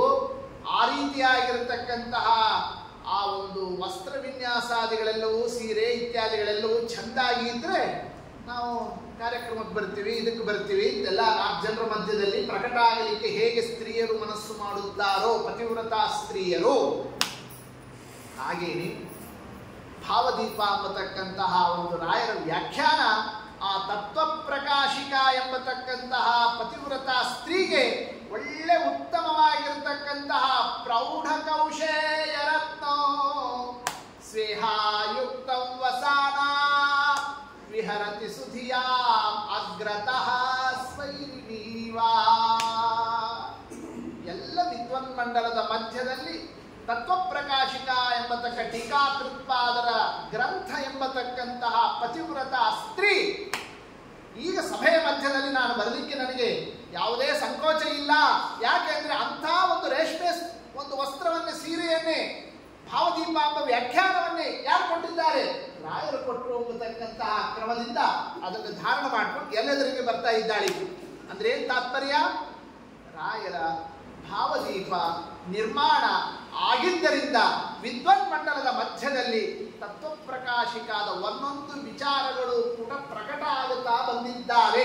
ಹೀಗೆ ಸತ್ಯ ಧರ್ಮ ರಥಾಯ ಚ, ಎಷ್ಟು ರೀತಿಯಿಂದ ಸತ್ಯದಲ್ಲಿ ರಥರಾಗಿದ್ದಾರೆ. ಇನ್ನು ಆ ತರುವಾಯ ಅನುವ್ಯಾಖ್ಯಾನ, ಅಲ್ಲಿ ಶ್ರೀಮನ್ಯಾಯಸುಧಾ, ಆ ನ್ಯಾಯಸುಧಾ ಗ್ರಂಥಕ್ಕೆ ರಾಯರು ಮಾಡಿರತಕ್ಕಂತಹ ಅದ್ಭುತವಾದಂತಹ ಕಾರ್ಯ ಯಾವುದು? ಪರಿಮಳ ಗ್ರಂಥ. ಇವತ್ತು ಯಾವುದು ಶಬ್ದ ರಾಯರ ಬಗ್ಗೆ ನಮಗೆ ಗೊತ್ತಿದೆಯೋ ಬಿಟ್ಟಿದೆಯೋ, ಪರಿಮಳ ಪ್ರಸಾದ ಅಂತ ಎಲ್ಲರೂ ಬಾಯಿದಂತೂ ಬರ್ತದೆ. ಇನ್ಯಾವ ಶಬ್ದ ಬಾಯಿಗೆ ಬರಲಿ ಬಿಡ್ಲಿ, ಕಾರುಣ್ಯ ನೋಡ್ರಿ ರಾಯರದು. ನಮೋ ಅತ್ಯಂತ ದಯಾಳವೇ, ಬಹಳ ಕಾರುಣ್ಯ ಅವ್ರದು. ಅವರಂತ ಕರುಣಾಳುಗಳು ಯಾರು ಇಲ್ರೋ. ಯಾಕೆ? ನೀವೇನು ಶಾಸ್ತ್ರ ಓದ್ತೀರಾ? ಅದಕ್ಕೆ ಓದ್ತಕ್ಕಂತಹ ಸಾಮರ್ಥ್ಯನ ಅಥವಾ ಒಂದು ಕ್ರಮನ, ಆ ಪರಿಶ್ರಮನ, ಆ ಜನ್ಮಶುದ್ಧಿನ, ಆ ಆಚಾರ ಶುದ್ಧಿನ, ಆ ವಿಚಾರ ಶುದ್ಧಿನ, ಆ ಕ್ರಮದಲ್ಲಿ ಯಾವುದೇ ಒಂದು ನಮ್ಮ ನಡೆನುಡಿಯ ಜೀವನವೇ ಇದೆಯಾ? ಯಾವುದೂ ಇಲ್ಲ. ಆದರೂ ಕೂಡ ಕೋಟಿ ಕೋಟಿ ಸಜ್ಜನರ ಬಾಯಲ್ಲಿ ತಮ್ಮ ಗ್ರಂಥದ ಹೆಸರು ಅನಾಯಾಸವಾಗಿ ಬರುವಂತೆ ರಾಯರು ಏನು ಅನುಗ್ರಹ ಮಾಡಿದರು? ಪರಿಮಳ ಪ್ರಸಾದ. ಆ ಪರಿಮಳ ಅನ್ನೋ ಶಬ್ದ ಎಲ್ಲರ ಬಾಯಲ್ಲಿ ಬರುವಂತೆ ಅನುಗ್ರಹ ಮಾಡಿದ್ದಾರೆ. ಇದೇ ಜ್ಞಾನಿಗಳ ಕಾರುಣ್ಯ. ಹೆಂಗೆ ವಾದರಾಜರು ಹಯಗ್ರೀವ ಅನ್ನೋ ಶಬ್ದವನ್ನೇ, ನಾವು ಹಯಗ್ರೀವ ದೇವ್ರು ಗೊತ್ತಿದ್ದಾನು ಬಿಟ್ಟಿದ್ದಾನು, ಆದ್ರೆ ಹಯಗ್ರೀವ ಅಂತ ಎಲ್ಲರಿಗೂ ಗೊತ್ತು. ಯಾವ್ದು ಹಯಗ್ರೀವ ಅಂತ ಕೂಗಾಡ್ತಾರೆ, ಹಯಗ್ರೀವ ಹಾಕು ಅಂತಾರೆ, ಹಯಗ್ರೀವ ತಗೊಂಬ ಅಂತಾರೆ, ಹಯಗ್ರೀವ ಬಹಳ ರುಚಿಯಾಗಿದೆ ಅಂತಂತಾರೆ. ಯಾಕೆ ನೆನ್ನಿನ ದಿವಸನೇ ಹಯಗ್ರೀವ ದೇವ್ರು ಬಂದಿದ್ದು ಅಂತಹದ್ದು ಹಯಗ್ರೀವ ಹಯಗ್ರೀವ ಹಯಗ್ರೀವೇ ಏನ್ ಬಿಟ್ಟರು ತಿನ್ನೋದೊತ್ತು ಬಿಡೋದಿಲ್ಲ, ಎಲ್ರಿಗೂ ಗೊತ್ತು. ಹೌದಾ? ಯಾರೇ ಯಾವ್ದು ಬೇಕಾದ್ರೂ ಬಿಡ್ಬೋದು ನೀವು, ಆದ್ರೆ ಬಾಯಲ್ಲಿ ನಾವು ಸುತ್ತಂತೂ ಹಾಕೊಳ್ಳೇಬೇಕು. ಎಲ್ಲ ಬದುಕೋದಕ್ಕೆ ತಿನ್ನಲೇಬೇಕಲ್ಲ. ಆ ತಿನ್ನೋ ವಸ್ತುವಿಗೇನೆ ದೇವರ ಹೆಸರನ್ನು ಇಟ್ಟು ಬಿಟ್ರವರು. ಯಾರು? ವಾದರಾಜ. ಅನಾಯಾಸದಿಂದ ಭಗವನ್ ನಾಮೋಚ್ಚಾರಣದ ಪುಣ್ಯ ಎಲ್ಲರಿಗೂ ಸಿಗುವಂತೆ ಅನುಗ್ರಹ ಮಾಡಿಕೊಟ್ರು. ನಮಗದು ದೇವರ ಹೆಸರು ಗೊತ್ತಿದೆಯೋ ಗೊತ್ತಿಲ್ಲೋ, ಆದ್ರೆ ಬಾಯಿ ತುಂಬ ಏನಂತ ಹೇಳ್ತಾ ಇದ್ದೀವಿ? ಹಯಗ್ರೀವ ಅಂತೀವಿ. ಅಂದ್ರೆ ಹಯಗ್ರೀವ ಅಂತ ಒಂದು ಸಲ ನಾವು ಮನಸ್ಸಿನಲ್ಲಿ ತಗೊಂಡ್ರು, ಬಾಯಲ್ಲಿ ತಗೊಂಡ್ರು, ತಿನ್ನೋ ದೃಷ್ಟಿಯಿಂದ ಆ ಶಬ್ದ ಬಂದ್ರೂ ಕೂಡ ಭಗವನ್ ನಾಮೋಚ್ಚಾರಣದ ಪುಣ್ಯ ಈ ಜೀವರಾಶಿಗಳಿಗೆ ಒದಗಿ ಬರಲಿ. ಎಲ್ಲ ಒಂದು ಕಡೆಗೆ ಆ ಪುಣ್ಯ ಸೇರ್ತು ಅಂತಂದ್ರೆ ಆಮೇಲೆ ನೋಡ್ರಿ ಅಲ್ಲಿಂದ ಅವ್ರದ್ದು ಜನ್ಮ ಜನ್ಮ ಜನ್ಮ ಜನ್ಮಕ್ಕೆ ಆ ಸಾಧನ ಕ್ರಮ ಆರಂಭ ಆಗತಕ್ಕಂಥ ಒಂದು ವ್ಯವಸ್ಥೆ. ಅದರಂತೆಯೇ ರಾಯರ ಕಾರುಣ್ಯ. ನನ್ನ ಗ್ರಂಥ ಪರಿಮಳ ಗ್ರಂಥ ಸುಧಾಕ್ಕೆ ಮಾಡಿರ್ತಕ್ಕ ಅದ್ಭುತವಾದ ವ್ಯಾಖ್ಯಾನ, ಆ ವ್ಯಾಖ್ಯಾನ ಓದೋದಾಗ್ಲಿ, ಅದನ್ನು ತಿಳ್ಕೊಳ್ಳೋದಾಗ್ಲಿ, ಅದರ ವಿಚಾರ ಆಗಲಿ, ಅದು ಬಹಳ ದೇವತಾ ಲೋಕಕ್ಕೆ ಗಮ್ಯವಾಗಿರತಕ್ಕ ವಿಷಯ. ಆದರೆ ಆ ಗ್ರಂಥದ ಹೆಸರು ಹೇಳೋ ಪುಣ್ಯ ಅಂತೂ ಎಲ್ಲರಿಗೂ ಕೊಡಿಸಿಬಿಡ್ತೀವಿ ಅಂತ ರಾಯರು ಯಾವ ಕಾರುಣ್ಯವನ್ನು ಮಾಡಿದ್ದಾರೆ ಇವತ್ತು? ಪರಿಮಳ ಪ್ರಸಾದ. ಆ ಪರಿಮಳ ಅನ್ನತಕ್ಕಂಥ ಶಬ್ದವನ್ನೇ ಎಷ್ಟು ಜನ ಆಡ್ತಾ ಇದ್ದಾರೆ. ಮಂತ್ರಾಲಯಕ್ಕೆ ಹೋಗೋರಾಗ್ಲಿ, ಅಲ್ಲಿಂದ ಬರೋರಾಗ್ಲಿ, ಅಥವಾ ಇನ್ನೊಂದು ಕಡೆ ಇರೋರಾಗ್ಲಿ, ಎಲ್ಲಿ ನೋಡಿದ್ರು ಪರಿಮಳ ಪರಿಮಳ ಪರಿಮಳ. ಆ ಶಬ್ದದ ಉಚ್ಚಾರಣೆಯ ಪುಣ್ಯವನ್ನು ಕೊಟ್ಟರಲ್ಲ, ಆ ಉಚ್ಚಾರಣೆಗೆ ಕಾರಣೀಭೂತವಾದ ಗ್ರಂಥ ಅದು ಟೀಕಾಕೃತ್ಪಾದರ ಸುಧಾ ಗ್ರಂಥಕ್ಕೆ ರಾಯರು ಮಾಡಿರತಕ್ಕ ಅದ್ಭುತವಾದಂತಹ ವ್ಯಾಖ್ಯಾನ. ಏನು ಪರಿಮಳ ಅಂದ್ರೆ ಏನು? ಸ್ವಲ್ಪ ಅದನ್ನು ನಾವು ಅರ್ಥ ಮಾಡ್ಕೋಬೇಕಲ್ಲ. ನಾವು ಲೋಕದಲ್ಲಿ ಪರಿಮಳ ಅಂದ್ರೆ ಏನಂತಾರೆ? ಒಳ್ಳೆ ಸುವಾಸನೆಗೆ ಒಳ್ಳೆ ಘಮ ಘಮ ಘಮ ವಾಸನೆ ಬಂದ್ರೆ ಒಳ್ಳೆ ಪರಿಮಳ ಬರ್ತಾ ಇದೆ ಅಂದ್ರೆ ಏನೋ ಅಡಿಗೆ ನಡೆಸಿದ್ದಾರೆ ಅವ್ರ ಮನೆಯೊಳಗೆ ಅಂತ ಈ ರೀತಿಯಿಂದ ಪರಿಮಳ ಅಂತ ಅನ್ನೋದನ್ನು ಯಾವುದಕ್ಕೆ ಬಳಸ್ತಾರೆ? ಸುವಾಸನೆ. ಒಳ್ಳೆ ವಾಸನೆ ಬಂದ್ರೆ ಅದಕ್ಕೆ ಪರಿಮಳ ಅಂತ ಕರೀತಾರೆ ಲೋಕದಲ್ಲಿ. ಹೌದಷ್ಟೇ. ಅದನ್ನೇ ಇಲ್ಲೂ ಕೂಡ ಶ್ರೀಮನ್ ನ್ಯಾಯ ಸುಧಾ. ಸುಧಾ ಅಂದ್ರೆ ಅಮೃತ. ಸುಧಾ ಅಂತ ಶಬ್ದದ ಅರ್ಥ ಏನು? ಅಮೃತ. ಈ ಅಮೃತವನ್ನು ಕೊಟ್ಟವರು ಯಾರು? ಟೀಕಾರಾಯರು. ಅಮೃತ ಕೊಟ್ಟಿದ್ದಾರೆ, ಅಮೃತವನ್ನು ನಿರ್ಮಾಣ ಮಾಡಿದ್ದಾರೆ. ಆ ಅಮೃತ ನಮ್ಮ ಮಧ್ಯದಲ್ಲೇ ಇದೆ, ನಮ್ಮ ಲೋಕದಲ್ಲೇ ಇದೆ, ನಮ್ಮ ಮನೆಯಲ್ಲೇ ಇದೆ. ಆದರೂ ನಾವು ಅಮೃತ ಕುಡಿಯೋದಕ್ಕೆ ಹೋಗ್ತಿಲ್ಲ. ಆ ಅಮೃತ ಕುಡಿಯೋ ಪ್ರಯತ್ನಕ್ಕೆ ನಮ್ಮಲ್ಲಿ ದೃಷ್ಟಿ ಬರ್ತಾ ಇಲ್ಲ, ಪ್ರಯತ್ನಶೀಲರಾಗ್ತಾ ಇಲ್ಲ. ಯಾಕೆ ಕಾರಣ? ಅಂದ್ರೆ ಅಮೃತ ಇದ್ರೂ ಕೂಡ ಅಮೃತ ಯಾಕೆ ಕುಡಿತಿಲ್ಲ? ಹೊಟ್ಟೆ ತುಂಬ ಹೋಗಿದೆಯಾ? ಹೊಟ್ಟೆ ತುಂಬಿದ್ರೆ ಬೇಡ ಅಂತ ಬಿಟ್ಟು ಬಿಡ್ತಾರೆ. ಒಳ್ಳೆ ಅಮೃತ ಇದ್ರೂ ಕೂಡ ನಾವು ಹೊಟ್ಟೆ ತುಂಬಿಲ್ಲ. ಹೊಟ್ಟೆ ತುಂಬಿದ್ರೆ ಇಲ್ಲೇ ಇರ್ತಿದ್ವಿ, ಮೋಕ್ಷದಲ್ಲಿ ಇರ್ತಿದ್ವಿ ನಾವು ಇಷ್ಟೊತ್ತಿಗೆ. ಯಾವ ಅಮೃತವನ್ನ ಪಾನವನ್ನ ಮಾಡಿ ನಾವು ಅಮೃತತ್ವ ಪಡಿಬೇಕೋ ಆ ಹಸಿವು ಇನ್ನೂ ಇದೆ. ನಮ್ಮ ಯೋಗ್ಯತೆಗೆ ಅನುಗುಣವಾಗಿ ನಾವು ಜ್ಞಾನವನ್ನು ಪಡೆಯಬೇಕಾಗಿದೆ, ಅಮೃತವನ್ನು ಸವಿಯಬೇಕಾಗಿದೆ. ಅಮೃತ ನಮ್ಮ ಹತ್ರನೇ ಇದೆ. ಆದರೂ ಅಮೃತವನ್ನು ತಗೋಬೇಕು ಅನ್ನೋ ಬುದ್ಧಿ ಬರ್ತಿಲ್ಲ, ಅದನ್ನು ಹಿಡಿಯೋದಕ್ಕೆ ಆಗ್ತಿಲ್ಲ. ಯಾಕೆ ಆಗ್ತಿಲ್ಲ? ವಿಚಾರ ಮಾಡಬೇಕಷ್ಟೇ. ಕಾರಣ ಅಮೃತ ಇದೆ ತಗೊಂತೇ ಹೊರತು, ನಮ್ಮ ಮನೆಯೊಳಗಿದೆ ತಗೊಂತೇ ಹೊರತು ಅದು ಎಲ್ಲಿದೆ ಅಂತ ಅನ್ನೋದನ್ನು ನಮ್ಗೆ ಗುರುತಿಸ್ಲಿಕ್ಕೆ ಆಗ್ತದೆ. ಇಲ್ಲೇ ಇದೆ, ಈ ಲೋಕದಲ್ಲೇ ಇದೆ, ನಮ್ಮ ಸ್ಥಳದಲ್ಲೇ ಇದೆ, ನಮ್ಮ ಮಧ್ಯದಲ್ಲೇ ಇದೆ. ಆದರೆ ಎಲ್ಲಿದೆ ಅದು ನಮ್ಗೆ ಗೊತ್ತಾಗ್ತಿಲ್ಲ. ಯಾಕೆ ಗೊತ್ತಾಗ್ತಿಲ್ಲ? ನೋಡ್ಲಿಕ್ಕೆ ಕಣ್ಣಿಲ್ಲ, ಜ್ಞಾನ ದೃಷ್ಟಿ ಇಲ್ಲ. ಆ ಟೀಕಾಕೃತ್ಪಾದರ ಸುಧಾ, ನ್ಯಾಯಸುಧಾ, ನ್ಯಾಯಸುಧಾ ಎಂಬತಕ್ಕ ಅಮೃತ ನಮ್ಮ ಭೂಲೋಕದಲ್ಲಿ ಅವರು ಇಟ್ಟಿದ್ದಾರೆ. ಇಟ್ಟಿದ್ರು ಅದನ್ನು ನಾವು ತಗೊಳ್ಳಿಕ್ಕೆ, ಅದರ ಹತ್ರ ಹೋಗ್ಲಿಕ್ಕೆ ನಮ್ಮಲ್ಲಿ ದೃಷ್ಟಿ ಇಲ್ಲ. ಕಣ್ಣಿಲ್ಲದೆ ಇದ್ದವ ಮನೆಯೊಳಗೆ ಪದಾರ್ಥ ಇದ್ರೂ ಕೂಡ ಅದನ್ನು ಹೆಂಗೆ ಹೊಂದಲಿಕ್ಕೆ ಸಾಧ್ಯ ಇಲ್ಲವೋ ಅಂಥ ಸ್ಥಿತಿಯಲ್ಲಿ ಎಲ್ಲಾ ಜೀವರಾಶಿಗಳು ಒದ್ದಾಡೋದನ್ನು ನೋಡಿದರು ರಾಯರು. ಎಲ್ಲ ಇವರು ಕಣ್ಣಿಲ್ಲ, ಅಮೃತ ಕುಡಿಬೇಕಿವರು, ಆದರೆ ಅಮೃತ ಸಿಗಬೇಕು ಇವರಿಗೆ. ಅಮೃತ ಸಿಗಬೇಕು, ಕಣ್ಣಿಲ್ಲದೆ ಇದ್ರು ಅವ್ರು ಹೋಗೋದನ್ನು ತಗೋಬೇಕು. ಅದಕ್ಕೆ ಯಾವುದು ದಾರಿ? ವಾಸನೆ ತಗೊಂಡ್ರೆ ಘಮ ಘಮ ಘಮ ವಾಸನೆ ಅದರಿಂದ ಬಂತು ಅಂತಂದ್ರೆ ಆ ವಾಸನೆ ಎಲ್ಲಿ ಬರ್ತದೋ ಅಲ್ಲೇನೆ ಆ ಪರಿಮಳ ಬರೋ ಸ್ಥಳಕ್ಕೇನೆ ಆ ವಾಸನೆಯನ್ನು ನೋಡ್ಕೊಂಡು ಹುಡ್ಕೊಂಡು ಇಲ್ಲೇ ಇದೆ ಪದಾರ್ಥ ಅಂತ ಹಿಡಿಯೋದಕ್ಕೆ ಹೆಂಗೆ ದಾರಿ ಆಗ್ತದೋ ಇಲ್ಲೋ ಆ ಕ್ರಮದಂತೆ ರಾಯರು ಯಾವ ಗ್ರಂಥವನ್ನು ನಿರ್ಮಾಣ ಮಾಡಿದ್ರು ಅವರು? ಶ್ರೀಮನ್ಯಾಯ ಸುಧಾ ಪರಿಮಳ. ಆ ಪರಿಮಳ ಗ್ರಂಥ ನಿರ್ಮಾಣ ಆಗಿದ್ದರಿಂದ ಕಣ್ಣಿಲ್ಲದೆ ಇರತಕ್ಕ ಅಲ್ಪರಾದ, ಅಜ್ಞರಾದ, ದೃಷ್ಟಿಹೀನರಾಗಿರತಕ್ಕಂತಹ ಮುಂದಿನ ಓದತಕ್ಕ ಜೀವರಾಶಿಗಳಿಗೆ ಸುಧಾ ಕೈಗೆ ಸಿಗುವಂತೆ ಆಗುವುದಕ್ಕೆ ರಾಯರು ಮಾಡಿಕೊಟ್ಟಿರತಕ್ಕಂತಹ ಒಂದು ಅದ್ಭುತವಾದಂತಹ ಗ್ರಂಥ ಸತ್ಯ ಧರ್ಮ ರಥಾಯ ಚ. ರಾಯರು ಎಲ್ಲಿ ರಥರಾಗಿದ್ದಾರೆ? ಸತ್ಯದಲ್ಲಿ ರಥರಾಗಿದ್ದಾರೆ. ಯಾವುದು ಸತ್ಯ? ಬ್ರಹ್ಮಸೂತ್ರ, ಅದರ ವ್ಯಾಖ್ಯಾನ ಅನುವ್ಯಾಖ್ಯಾನ, ಅದರ ವ್ಯಾಖ್ಯಾನ ಶ್ರೀಮನ್ಯಾಯ ಸುಧಾ, ಅದರಲ್ಲಿ ರಥರಾಗಿ ಪರಿಮಳ ಗ್ರಂಥವನ್ನು ನಿರ್ಮಾಣವನ್ನು ಮಾಡಿಕೊಟ್ಟಿದ್ದರಿಂದ ಪೂಜ್ಯಾಯ ರಾಘವೇಂದ್ರಾಯ ಸತ್ಯ ಧರ್ಮ ರಥಾಯ ಚ. ಎಷ್ಟರ್ಥದಲ್ಲಿ ಅವರು ಸತ್ಯದಲ್ಲಿ ರಥರಾದರು? ತಂತ್ರದೀಪಿಕ ಆಯ್ತು, ತತ್ವಮಂಜರಿ ಆಯ್ತು, ಭಾವದೀಪ ಆಯ್ತು, ಪರಿಮಳ ಗ್ರಂಥ ಆಯ್ತು. ಅಂದರೆ ನ್ಯಾಯಸುಧಾಕ್ಕೆ ಈ ಪರಿಮಳವನ್ನೇ ಅವರು ಯಾವಾಗ ಬೆರೆಸಿಬಿಟ್ರು, ಆ ಪರಿಮಳದ ವಾಸನೆ ಪಡೆದಾಗ ಕಣ್ಣಿಲ್ಲದೆ ಇದ್ರು ಅನಾಯಾಸ ಹೋಗಿ ಅದನ್ನು ತಗೊಳ್ಳಿಕ್ಕೆ ಎಲ್ಲರಿಗೂ ಅವಕಾಶ ಆಯಿತು. ರಾಯರ ಆ ಒಂದು ಗ್ರಂಥದ ನಿರ್ಮಾಣದಿಂದ ಅಲ್ಲೊಂದು ಪ್ರಶ್ನೆ ಬಂತು. ಈ ಪರಿಮಳ ಅಂದ್ರೆ ವಾಸನೆ, ಆ ಸೆಂಟು, ಆ ವಾಸನೆಯನ್ನೇ ರಾಯರು ಎಲ್ಲಿಂದ ತಗೊಂಡ್ಬಂದ್ರು? ಅವರು ಎಲ್ಲಿಂದ ತರಬೇಕಲ್ಲ, ಅದಕ್ಕೆ ಹಾಕ್ಬೇಕಾದ್ರೆ ಆ ಸುವಾಸನೆಯನ್ನೇ ಅದಕ್ಕೆ ಬೆರೆಸಬೇಕಾದ್ರೆ ಯಾವುದಕ್ಕೆ? ಸುಧಾಕ್ಕೆ. ಎಲ್ಲಿಂದ ಬಂತದೋ ಆ ಸುವಾಸನೆಯವರಿಗೆ? ಧೀರ ಶ್ರೀ ರಾಘವೇಂದ್ರ ತ್ವಲತುಲ ರಸನ ರಂಗ ನೃತ್ಯ ಸ್ವಯಂಭೂ ಯೋಷಾಧಮ್ಮಿಲ್ಲ ಭಾರಶ್ಲಥ ಕುಸುಮತತಿ ತ್ವದ್ಗಿರಾ ಸಂಗಿರಾಮಃ.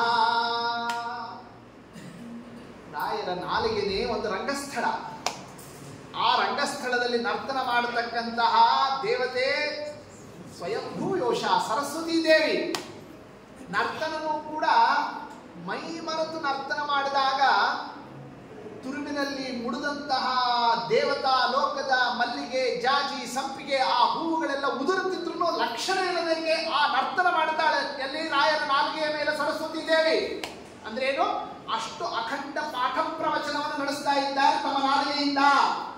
ಆ ನರ್ತನ ಮಾಡಿದಾಗ ಸರಸ್ವತೀ ದೇವಿಯ ಮುಡಿಯಲ್ಲಿ, ತುರುವಿನಲ್ಲಿ ಇರತಕ್ಕ ದೇವತಾ ಲೋಕದ ಹೂವುಗಳೆಲ್ಲ ಉದುರ್ತಿತ್ತಲ್ಲ, ಆ ಉದುರಿರತಕ್ಕ ಹೂವಿನ ಸುವಾಸನೆಯನ್ನೆಲ್ಲ ಕಲೆಕ್ಷನ್ ಮಾಡಿಕೊಂಡ್ರು, ಸಂಗ್ರಹ ಮಾಡಿಟ್ರು. ಅದನ್ನು ತಂದು ಸುಧಾಕ್ಕೆ ಸೇರಿಸ್ಬಿಟ್ರು. ಯಾರು? ರಾಯರು. ಹಿಂಗೆ ತ್ವದ್ಗಿರಃ ಸಂಗಿರಾಮಃ. ಇದು ರಾಯರ ಪರಿಮಳದ ವೈಭವ. ಸತ್ಯ ಧರ್ಮ ರಥಾಯ ಚ. ಇಷ್ಟೇ ಅವರ ಆಸಕ್ತಿನ? ಇಲ್ಲಿಗೆ ರಥರ? ಅಷ್ಟೇ ಅಲ್ಲ, ಇನ್ನೂ ರಥರಾದರು ಅವರು. ಯಾವುದರಲ್ಲಿ? ಸತ್ಯ ಧರ್ಮ ರಥಾಯ ಚ. ಬ್ರಹ್ಮಸೂತ್ರ, ಅನುವ್ಯಾಖ್ಯಾನ, ಭಾಷ್ಯ, ಅದರಂತೆ ಮುಂದೆ ಬಂದಿರತಕ್ಕ ಟೀಕಾ ಗ್ರಂಥಗಳು. ಆ ತತ್ವಪ್ರಕಾಶಿಕ ಟೀಕಾಕ್ಕೆ ವ್ಯಾಸರಾಜರು ಮಾಡಿರತಕ್ಕ ಅದ್ಭುತವಾದಂತಹ ಸೂತ್ರ ಸಂಬಂಧಿಯಾದ ಗ್ರಂಥ ಯಾವುದು? ಚಂದ್ರಿಕಾ. ಆ ತಾತ್ಪರ್ಯ ಚಂದ್ರಿಕಾ ಗ್ರಂಥಕ್ಕೆ ರಾಯರು ನಿರ್ಮಾಣ ಮಾಡಿರತಕ್ಕಂತಹದ್ದು ಯಾವ ಗ್ರಂಥ? ಪ್ರಕಾಶ ಅನ್ನೋ ಗ್ರಂಥವನ್ನು ನಿರ್ಮಾಣವನ್ನು ಮಾಡಿದ್ದಾರಲ್ಲ. ಅಂದ್ರೆ ಚಂದ್ರಿಕಾಕ್ಕೆ ವ್ಯಾಖ್ಯಾನವನ್ನು ಮಾಡಿದ್ದರಿಂದ ಅದರಿಂದಲೂ ಅವರು ಸತ್ಯ ರಥರಾದರು. ಹೀಗೆ ರಾಯರು ಎಷ್ಟು ರೀತಿಯಿಂದ ಸತ್ಯದಲ್ಲಿ ರಥರು ಅನ್ನೋದನ್ನೇ ವಿಶ್ಲೇಷಣೆಯನ್ನು ಮಾಡುತ್ತಾ ಬಂದಾಗ ಬಹುಮುಖವಾಗಿ ಇದರಂತೇನೆ ನ್ಯಾಯಮುಕ್ತಾವಲಿ ಅದು ಕೂಡ ಸತ್ಯ ಧರ್ಮ ರಥಾಯ ಚ. ಬಹಳ ಆಶ್ಚರ್ಯ ಇದು. ಏನು ಆಶ್ಚರ್ಯ? ಪ್ರಕಾಶ ಅಂದ್ರೆ ಏನು? ಬೆಳಕು. ಬೆಳಕನ್ನು ಚೆಲ್ಲೋದು ಯಾತಕ್ಕೆ? ಕಾಣದೇ ಇರೋ ವಸ್ತುವನ್ನು ನೋಡಬೇಕು ಅಂತ. ಟಾರ್ಚ್ ಬಿಡು ಅಂತಂತಾರೆ, ದೀಪ ಹಾಕು ಅಂತಂತಾರೆ. ಯಾಕೆ? ಅಲ್ಲಿರೋ ಪದಾರ್ಥ, ಆ ವಸ್ತು ನಮಗೆ ಕಾಣಿಸ್ತಾ ಇಲ್ಲ, ಕಾಣಿಸ್ದೇ ಇರೋದನ್ನು ತೋರಿಸ್ಲಿಕ್ಕೋಸ್ಕರ ಇಲ್ಲಿ ಬೆಳಕು ಚೆಲ್ಲಿದರೆ ಅಲ್ಲಿರೋ ಪದಾರ್ಥ ನಮಗೆ ಕಾಣುತ್ತದೆ.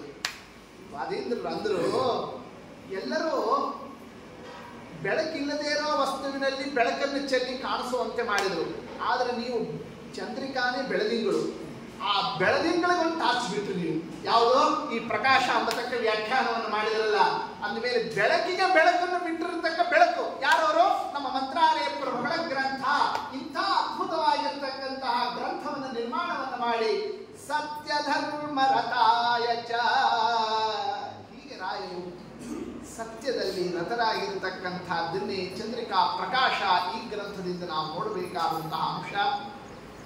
ಇಷ್ಟೆಲ್ಲ ರಾಯರ ಗ್ರಂಥಗಳ ಒಂದೊಂದು ಆ ಹೆಸರುಗಳನ್ನೆಲ್ಲ ನಾವು ನೋಡುತ್ತಾ ಬಿಟ್ಟರೆ ಅವೆಲ್ಲವನ್ನು ಒಂದೇ ಮಾತಿನಲ್ಲಿ ಹೇಳಬೇಕು ಅಂತಂದರೆ ಅವರು ಇಷ್ಟು ಸತ್ಯದಲ್ಲಿ ರತರಾಗಿರುವ ಕಾರಣಕ್ಕೋಸ್ಕರ ಏನಾಗಿದ್ದಾರೆ ಅವರು? ಪೂಜ್ಯಾಯ, ಪರಮ ಪೂಜ್ಯನಾದ ಜಗತ್ ಪೂಜ್ಯನಾದ ಸಕಲ ಪೂಜ್ಯನಾದಂತಹ ಪರಮಾತ್ಮ ಅವರಲ್ಲಿ ತನ್ನ ರೂಪವನ್ನು ಇಟ್ಟಿರೋದು ಎಲ್ಲರಿಗೂ ಮನಮುಟ್ಟುವಂತೆ ನಮಗೆ ಅರ್ಥ ಆಗುತ್ತಾ ಇದೆ. ಆದ್ದರಿಂದ ಅವರಿಗೆ ನಾವು ಏನಂತ ಗೌರವದಿಂದ ನಮಸ್ಕಾರವನ್ನು ಮಾಡುತ್ತಾ ಇದ್ದೇವೆ, ಪೂಜ್ಯ. ಹಾಗಾದ್ರೆ ಸತ್ಯರತಾಯ ಸಾಕಾಗಿತ್ತು, ಈ ಧರ್ಮರತಾಯ ಯಾಕೆ ಬಂತು? ಸತ್ಯ ಧರ್ಮ ರತಾಯ ಚ, ಸತ್ಯದಲ್ಲಿ ರತರು ಅನ್ನೋದಕ್ಕೆ ಇಷ್ಟೆಲ್ಲ ಗ್ರಂಥಗಳ ನಿರ್ಮಾಣ ಆಯಿತು. ಇನ್ನು ಧರ್ಮದಲ್ಲಿ ರತರಾಗಿದ್ದಾರೆ, ಏನದರ ಅರ್ಥ? ಧರ್ಮ ಅಂದರೆ ಆಚಾರ, ಸದಾಚಾರ ಅಂತ ಅರ್ಥ. ಅಂದರೆ ಸತ್ಯರತರು ಅಂದರೆ ಸದ್ವಿಚಾರ, ಧರ್ಮದಲ್ಲಿ ರತರು ಅಂತಂದ್ರೆ ಏನರ್ಥ? ಸದಾಚಾರವನ್ನೇ ಅಷ್ಟು ವಿಶಿಷ್ಟ ರೀತಿಯಿಂದ ನಡೆಸ್ತಕ್ಕಂಥವರಾಗಿದ್ದಾರೆ. ಅದೆಲ್ಲ ರಾಯರ ಚರಿತ್ರೆಯಿಂದ ನಾವು ನೋಡಬೇಕಾದಂತಹ ತತ್ವ. ಲೋಕನ್ಯಾಯದಂತೆ ಏನೋ ಬಹಳ ಅವರಿಗೆ ತಿನ್ಲಿಕ್ಕಿಲ್ಲ, ಉಣ್ಲಿಕ್ಕಿಲ್ಲ, ಬಹಳ ಕಷ್ಟ ಇತ್ತೋ ಏನೋ ಎಂಬುವಂತೆ ಆ ಒಂದು ವಿಡಂಬನಾತ್ಮಕವಾಗಿ ತಮ್ಮ ಚರಿತ್ರೆಯನ್ನು ತೋರಿಸಿದ್ರು ಕೂಡ ಏನಂತ ಹೇಳಿದ್ದಾರೆ ಅವರು? ತಿನ್ನೋದಿಲ್ಲ, ಉಣ್ಣೋದಿಲ್ಲ, ಬಹಳ ಬಡತನ ಇದೆ, ಕಷ್ಟ ಇದೆ. ಎಲ್ಲಾರ ಮನೆಗೂ 15 ದಿವಸಕ್ಕೊಂದ್ಸಲ ಏಕಾದಶಿ, ವರ್ಷಕ್ಕೊಂದ್ಸಲ ಗೋಕುಲಾಷ್ಟಮಿ. ಆದರೆ ಅವ್ರ ಮನೆಗೆ ಏಕಾದಶಿ ಗೋಕುಲಾಷ್ಟಮಿ ಇಬ್ಬರು ಜಗಳ ಆಡ್ಬೇಕಂತ. ಇವತ್ತು ನಾನು ಹೋಗ್ತೀನಿ ಇವ್ರ ಮನೆಗೆ, ನಾ ಹೋಗ್ತೀನಿ ಅಂತ. ನೀನ್ ನಾಳೆ ಬಾ, ಇಲ್ಲ ಇವತ್ತು ನೀನು ನಾಳೆ ಇಬ್ರು ಜಗಳ ಆಡ್ತಿದ್ರು ಅಂತ. ಯಾರಿಬ್ರು ಜಗಳ ಆಡ್ತಿದ್ರು? ಏಕಾದಶಿ ಗೋಕುಲಾಷ್ಟಮಿ. ದ್ವಾದಶಿ ಅಲ್ಲ, ಜಗಳ ಆಡ್ತಿರ್ಲಿಲ್ಲ ಅವ್ರ ಮನೆಗೆ ಬರ್ಲಿಕ್ಕೆ. ಅಂದ್ರೆ ಏನರ್ಥ? ತಿನ್ನೋದಕ್ಕೇನು ಇರ್ತಿರ್ಲಿಲ್ಲ. ಹಂಗ ಅವರ ಒಂದು ಜೀವನದ ಚಿತ್ರಣವನ್ನು ಕೊಟ್ಟಿದ್ದಾರೆ ರಾಘವೇಂದ್ರ ವಿಜಯದಲ್ಲಿ. ಅಲ್ಲವೇ? ತಿನ್ನೋದಕ್ಕಿಲ್ಲ ಅಂದ ಮಾತ್ರಕ್ಕೆ ಆಚಾರವನ್ನೇನಾದರೂ ವ್ಯತ್ಯಾಸ ಮಾಡ್ಕೊಳ್ತಿದ್ರ? ಏನಂತ ಹೇಳಿದ್ದಾರೆ? ಭೋಕ್ತೃ ಚಿಹ್ನೋ ದಧಾನ ಅಂದಿದ್ದಾರೆ. ಏನೇ ತಿನ್ಲಿ ಏನೇ ಬಿಡ್ಲಿ, ಹಾಳಾಗಿ ದ್ವಾದಶನಾಮ, ಅಂಗಾರ, ಅಕ್ಷಂತಿ ಅದೆಲ್ಲ ಹಚ್ಕೊಂಡಿದ್ರು ನೋಡಿದ್ರೆ ಇವರು ಪಂಚಭಕ್ಷ ಪರಮಾನ್ನ ಊಟ ಮಾಡಿದವ್ರಿಗಿಂತ ಠವ ಠವ ಠವ ಠವ ಠವ ಕಾಣಿಸ್ತಿದ್ರು ಅವರು ರಾಯರು.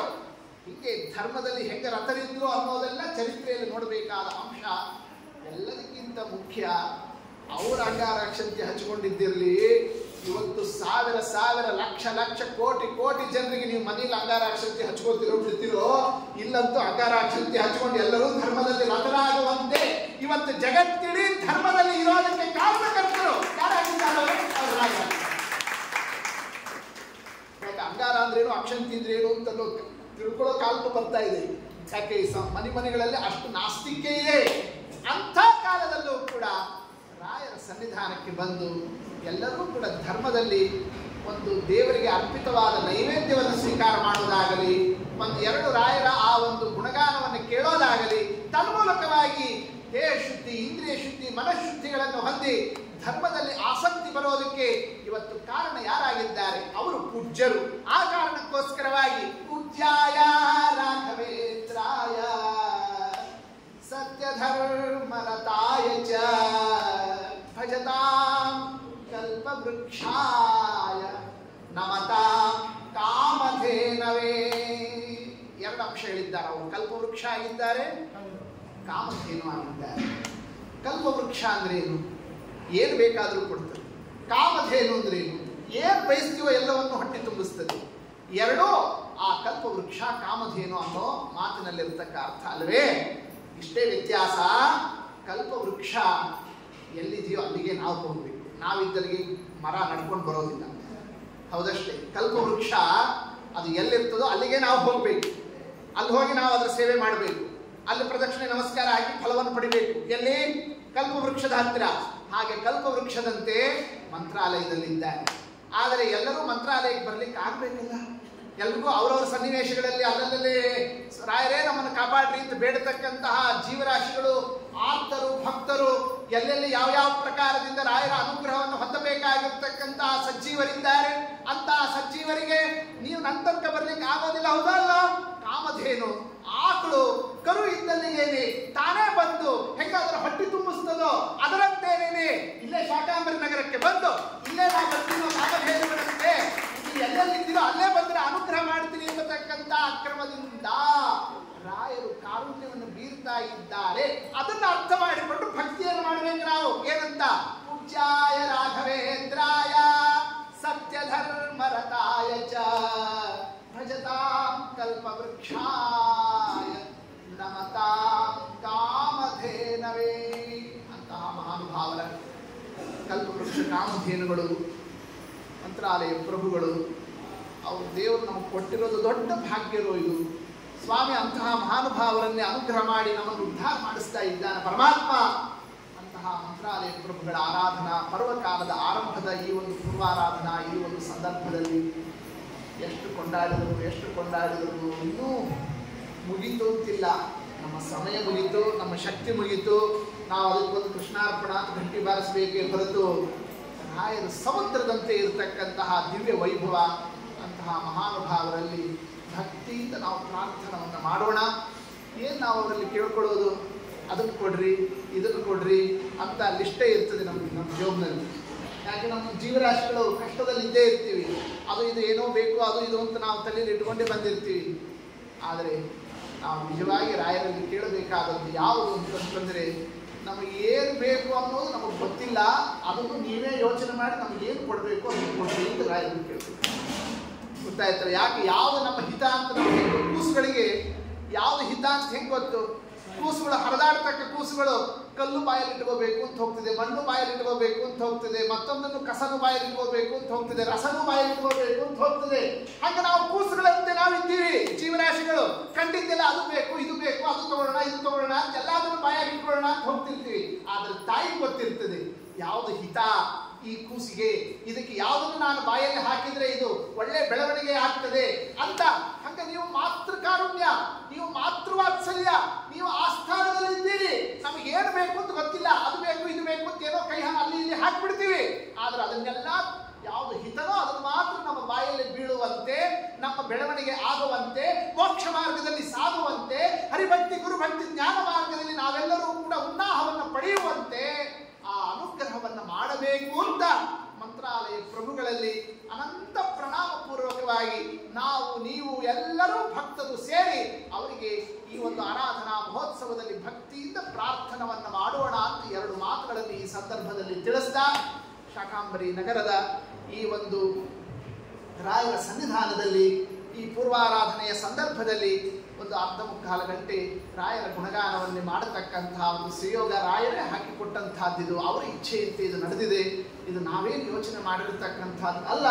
ಅಂಥದ್ದು ಈ ಸಂದರ್ಭದಲ್ಲಿ ಈ ಒಂದು ಕಾರ್ಯದಲ್ಲಿ ರಾಯರಲ್ಲಿ ಭಕ್ತಿಯನ್ನು ಇಟ್ಟುಕೊಂಡು ಸೇವೆ ಮಾಡತಕ್ಕ ಇಲ್ಲಿರ್ತಕ್ಕ ಎಲ್ಲ ಏನೇನು ವ್ಯವಸ್ಥಾಪಕರು ಆಡಳಿತದವರು ಎಲ್ಲರೂ ಕೂಡ ಈ ಏರ್ಪಾಟನ್ನು ಮಾಡಿ ನಮ್ಮನ್ನು ಕರೆದಿರತಕ್ಕಂತಹ ಅವರಿಗೆ, ಅದರಂತೆ ಶ್ರೋತೃಗಳು ನೀವೆಲ್ಲರೂ ಶ್ರವಣ ಮಾಡಿರ್ತಕ್ಕಂತಹ ನಿಮಗೆ, ಎರಡು ಅಕ್ಷರವನ್ನು ಹೇಳಿರ್ತಕ್ಕಂತಹ ನನಗೆ, ಇಲ್ಲಿ ಸನ್ನಿಹಿತರಾಗಿರತಕ್ಕ ಮಂತ್ರಾಲಯ ಪ್ರಭುಗಳು ಸರ್ವಸ್ವ ಪರಮ ಸನ್ಮಂಗಳವನ್ನು ನೀಡಲಿ ಅಂತ ಶುಭ ಪ್ರಾರ್ಥನೆಯೊಂದಿಗೆ ನಮ್ಮ ಆಚಾರ್ಯರ ಪಾದಸ್ಮರಣವನ್ನು ಮಾಡುತ್ತಾ, ವಿಶೇಷ ರಾಯರಲ್ಲಿ ಭಕ್ತಿಯನ್ನು ತೋರಿರ್ತಕ್ಕಂತಹ ನಮ್ಮ ಆಚಾರ್ಯರು, ಅವರ ಗುರುಗಳು ಜಲಿಹಾಳಾಚಾರ್ಯರು, ಅವರ ತಂದೆಗಳು ಸತ್ವಿಕಾಚಾರ್ಯರು, ಪರಂಪರೆ ಇದೆ ರಾಯರ ಅನುಗ್ರಹವನ್ನೇ ನಾನಾ ರೀತಿಯಿಂದ ಪಡೆದಿರತಕ್ಕಂತಹ ದೃಷ್ಟಾಂತಗಳು, ಅವರೆಲ್ಲರ ಅಡಿದಾವರಿಗಳಲ್ಲಿ ಅನಂತ ಪ್ರಣಾಮ ಪೂರ್ವಕವಾಗಿ ಸಕಲ ಜ್ಞಾನಿಗಳಿಂದ ಸಂಸೇವಿತರಾಗಿರತಕ್ಕ ಎಲ್ಲ ಸತ್ಯಧ್ಯಾನ ತೀರ್ಥರು, ವಿಷ್ಣು ತೀರ್ಥರು, ದಾಸವರ್ಯರು ಎಲ್ಲರಿಂದಲೂ ಸೇವಿತರಾಗಿರತಕ್ಕ ಮಂತ್ರಾಲಯ ಪ್ರಭುಗಳಲ್ಲಿ ಅನಂತ ಪ್ರಣಾಮವನ್ನು ಅರ್ಪಣವನ್ನು ಮಾಡುತ್ತಾ,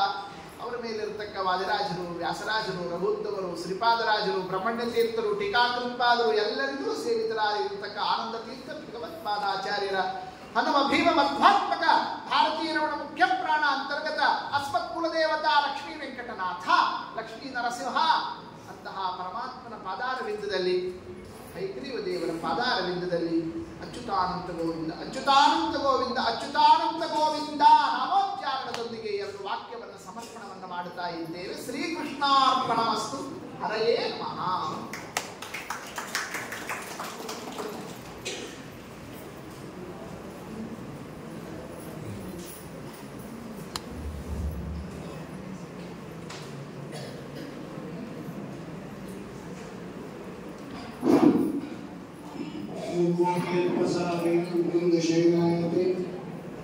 ರಾಜರಾಜಾಯತಿ ರವೀಂದ್ರಂ ತಮಶ್ರೀ.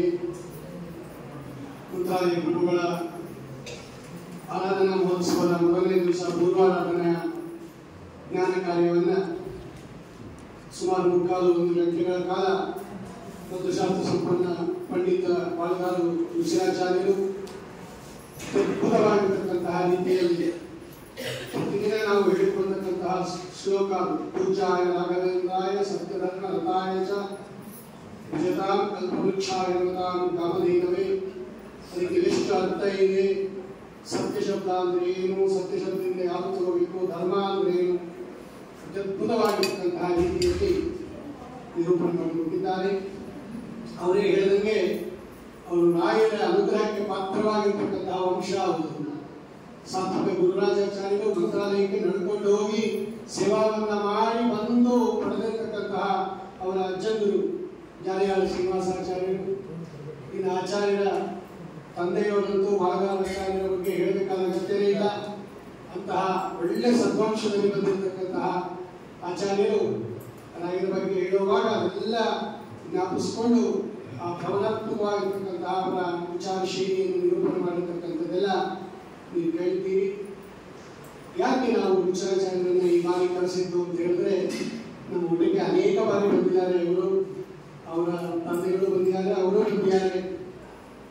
ಒಂದು ವಿಶೇಷ ಕಾರ್ಯಕ್ರಮಕ್ಕೋಸ್ಕರ ನಾವು ಈ ಸಲ ಅವರನ್ನ ರಾಯರ ಆರಾಧನಾ ಸಂದರ್ಭದಲ್ಲಿ ಆಹ್ವಾನ ಮಾಡಿರ್ತಕ್ಕಂಥದ್ದು. ಏನು ಅಂದರೆ, ಈ ರಾಯರ ಆರಾಧನಾ ಕಾರ್ಯಕ್ರಮಗಳಲ್ಲಿ ಈ ಅಲಂಕಾರ ಪಂಕ್ತಿ ಭೋಜನ ಒಂದು ರಾಯರ ಪ್ರೀತ್ಯರ್ಥವಾದ ಗೃಹಸ್ಥಾಶ್ರಮಗಳಿಗೆ ಅವರ ಅಂತರ್ಯಾಮಿ ಆಗಿರ್ತಕ್ಕಂತಹ ಅನಿರುದ್ಧ ಪ್ರದ್ಯುಮ್ನ ಸಂಕರ್ಷಣ ವಾಸುದೇವ ನಾರಾಯಣ ಭಗವದ್ ರೂಪಗಳನ್ನು ಆವಾಹನೆ ಮಾಡಿ ಅವರ ಪೂಜಾದಿಗಳನ್ನು ಮಾಡತಕ್ಕಂಥದ್ದು ಒಂದು ಅಂಗ, ಆರಾಧನೆಯ ಅಂಗ. ಆದರೆ ಕೆಲವು ಆಚಾರ್ಯರುಗಳು ಸ್ವಯಂ ಪಾಕ ನಿಯಮ ಇಟ್ಟುಕೊಂಡಿದ್ದಾರೆ. ಅವರು ಎಲ್ಲೂ ಬರೋದಿಲ್ಲ ಅಲಂಕಾರ ಪಂಕ್ತಿಗೆ. ಅವರಿಗೆ ನಾವು ಹೇಗೆ ಗೌರವಿಸಬಹುದು? ಇಷ್ಟು ದೊಡ್ಡ ಪಂಡಿತರಾಗಿದ್ದರೂ ಕೂಡ ನಾವು ಅವ್ರನ್ನ ಆರಾಧನೆ ಅಲಂಕಾರಕ್ಕೆ ಕರೆಯೋಕ್ಕಾಗಲ್ಲ, ಅವರಿಗೆ ಒಂದು ಗೌರವವನ್ನು ಕೊಡೋಕ್ಕಾಗಲಿಲ್ಲ ಅಂತ ವಿಚಾರ ಮಾಡಿ ನಮ್ಮ ಮಠದ ಎಲ್ಲ ಪದಾಧಿಕಾರಿಗಳು ಕೂಡ ಯಾರ್ಯಾರು ಈ ಥರ ಸ್ವಯಂ ಪಾಕ ನಿಯಮ ಇಟ್ಕೊಂಡಿದ್ದಾರೆ, ಬಾವಿ ನೀರಿನ ನಿಯಮ ಇಟ್ಕೊಂಡಿದ್ದಾರೆ, ಇವರನ್ನೂ ಕೂಡ ಗುರುತಿಸಿ ಅವರಿಗೆ ಒಂದು ಗೌರವವನ್ನು ಸಲ್ಲಿಸಿದರೆ. ಈಗ ತಾನೇ ಅವರು ಹೇಳಿದರು ಸತ್ಯ ಧರ್ಮ. ಆಚಾರ್ಯರು ಸತ್ಯದಲ್ಲೂ ರಥರು, ಧರ್ಮದಲ್ಲೂ ರಥರು. ಬೆಂಗಳೂರಲ್ಲಿದ್ದರೆ ಅಷ್ಟೊಂದು ತೊಂದರೆ ಆಗಲ್ಲ, ಅಕ್ಕಪಕ್ಕದಲ್ಲಿ ಬಾವಿ ಇರುತ್ತೆ, ಸೇರ್ಕೊಂಡು ಮನೆಯಲ್ಲಿ ಇರುತ್ತೆ. ಆದರೆ ಆಚಾರ್ಯರು ಆವಾಗ ಉತ್ತರ ಭಾರತ, ದಕ್ಷಿಣ ಭಾರತ, ಪೂರ್ವ ಪಶ್ಚಿಮ ಭಾರತ ಯಾತ್ರೆಗೆ ಹೋಗ್ತಾ ಇರ್ತಾರೆ. ಅಲ್ಲೆಲ್ಲ ಎಷ್ಟು ಕಷ್ಟ ಅಂದರೆ, ಈಗ ನೀವು ಡೆಲ್ಲಿಯಲ್ಲಿ ಬಾವಿ ನೀರು ನೇಮ ಮಾಡಬೇಕು ಅಂದ್ರೆ ಬಹಳ ಕಷ್ಟ ಇದೆ. ಅಲ್ಲಿ ಒಂದು ಹೇಳ್ತೀನಿ ಕೇಳಿ, ಈಗ ದ್ವಾರಕಾ ಇದೆಯಲ್ಲ, ದ್ವಾರಕಾದಲ್ಲಿ ಎಲ್ಲೆಲ್ಲಿ ನೋಡಿದ್ರು ಕೂಡ ಉಪ್ಪು ನೀರಲ್ಲಿ ಸಮುದ್ರದ ಸಂಪರ್ಕ ಇರೋದ್ರಿಂದ ಎಲ್ಲ ಉಪ್ಪು ನೀರಲ್ಲಿ, ಯಾವ ಬಾವಿಗೆ ಹೋಗಿ, ಬಾವಿ ಇದೆ ಬೇಕಾದಷ್ಟು, ಎಲ್ಲ ಉಪ್ಪು ನೀರು, ಒಂದು ಚೂರು ಬಾಯಿಗೆ ಹಾಕೋಕ್ಕಾಗಲ್ಲ. ಆವಾಗ ಏನು ಮಾಡ್ತಾರೆ ಆಚಾರ್ಯರು ಅಂದ್ರೆ, ಆ ಗೋಮತಿ ನದಿ ದಾಟಿಬಿಟ್ಟು ಆ ಕಡೆ ಮಚ್ಚುವ ಅಂತ ಇದೆ, 5 ಬಾವಿ ಇದೆ. ಅದು ಪಾಂಡವರು ನಿರ್ಮಾಣ ಮಾಡಿರ್ತಕ್ಕಂತಹ ಬಾವಿ. ಅದು ಅಲ್ಲೇನು ಸಮಸ್ಯೆ ಅಂದ್ರೆ, ಆ ಗೋಮತಿ ನದಿಯಲ್ಲಿ ಯಾವಾಗ ನೀರಿರುತ್ತೋ ಯಾವಾಗ ನೀರು ಬರುತ್ತೋ ಗೊತ್ತಾಗಲಿಲ್ಲ. ಹೋಗುವಾಗ ಖಾಲಿ ಇರುತ್ತೆ, ಬರೋವಾಗ ನೀರು ತುಂಬಿಬಿಟ್ಟಿರುತ್ತೆ, ಎಷ್ಟತ್ರ ಬರಕ್ಕೆ ಆಗಲ್ಲ, ಅದು ಯಾವಾಗ ಬಂದ್ಬಿಡುತ್ತೆ. ಅಂತ ಸಂದರ್ಭದಲ್ಲಿ ಈ ಕಡೆಯಿಂದ ಆ ಕಡೆಗೆ ನಡ್ಕೊಂಡು ಹೋಗಿ ರಣ ಬಿಸಿಲು, ಅಲ್ಲೇನು ಶೆಲ್ಟರ್ಗಳಿಲ್ಲ, ಆ ಬಾವಿಯಲ್ಲಿ ನೀರು ಸೇರಿ ಅಲ್ಲಿ ದೇವ್ರ ಪೂಜೆ ಮಾಡಿ ಅಲ್ಲೇ ಅಡಿಗೆ ಮಾಡಿಕೊಂಡು ನೈವೇದ್ಯ ಮಾಡಿ ಆ ಬಿಸಿಲಲ್ಲಿ ಕೂತ್ಕೊಂಡು ಊಟ ಮಾಡಿಬಿಟ್ಟು ತಿರ್ಗಾ ನೀರು ಬರೋದಕ್ಕೆ ವಾಪಸ್ ಬಂದ್ಬಿಡ್ಬೇಕು ಆಚಾರ್ಯ.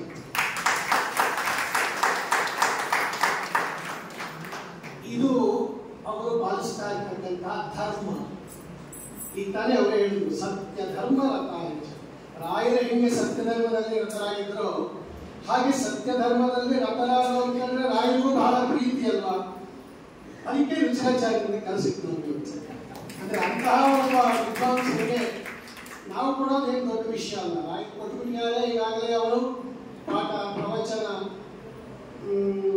ಉತ್ಕೃಷ್ಟವಾಗಿರ್ತಕ್ಕಂತಹ ಪಾರಾಯಣ, ಖಂಡನ ಗ್ರಂಥ ರಚನ ಎಲ್ಲ ಪ್ರಕಾರಗಳಲ್ಲೂ ಮಿಸಿದ್ರು. ಸಂಗೀತ ಒಳ್ಳೊಳ್ಳೆ ಗ್ರಂಥಗಳ ರಚನೆ ಮಾಡಿದ್ದಾರೆ ಆಚಾರ್ಯರು.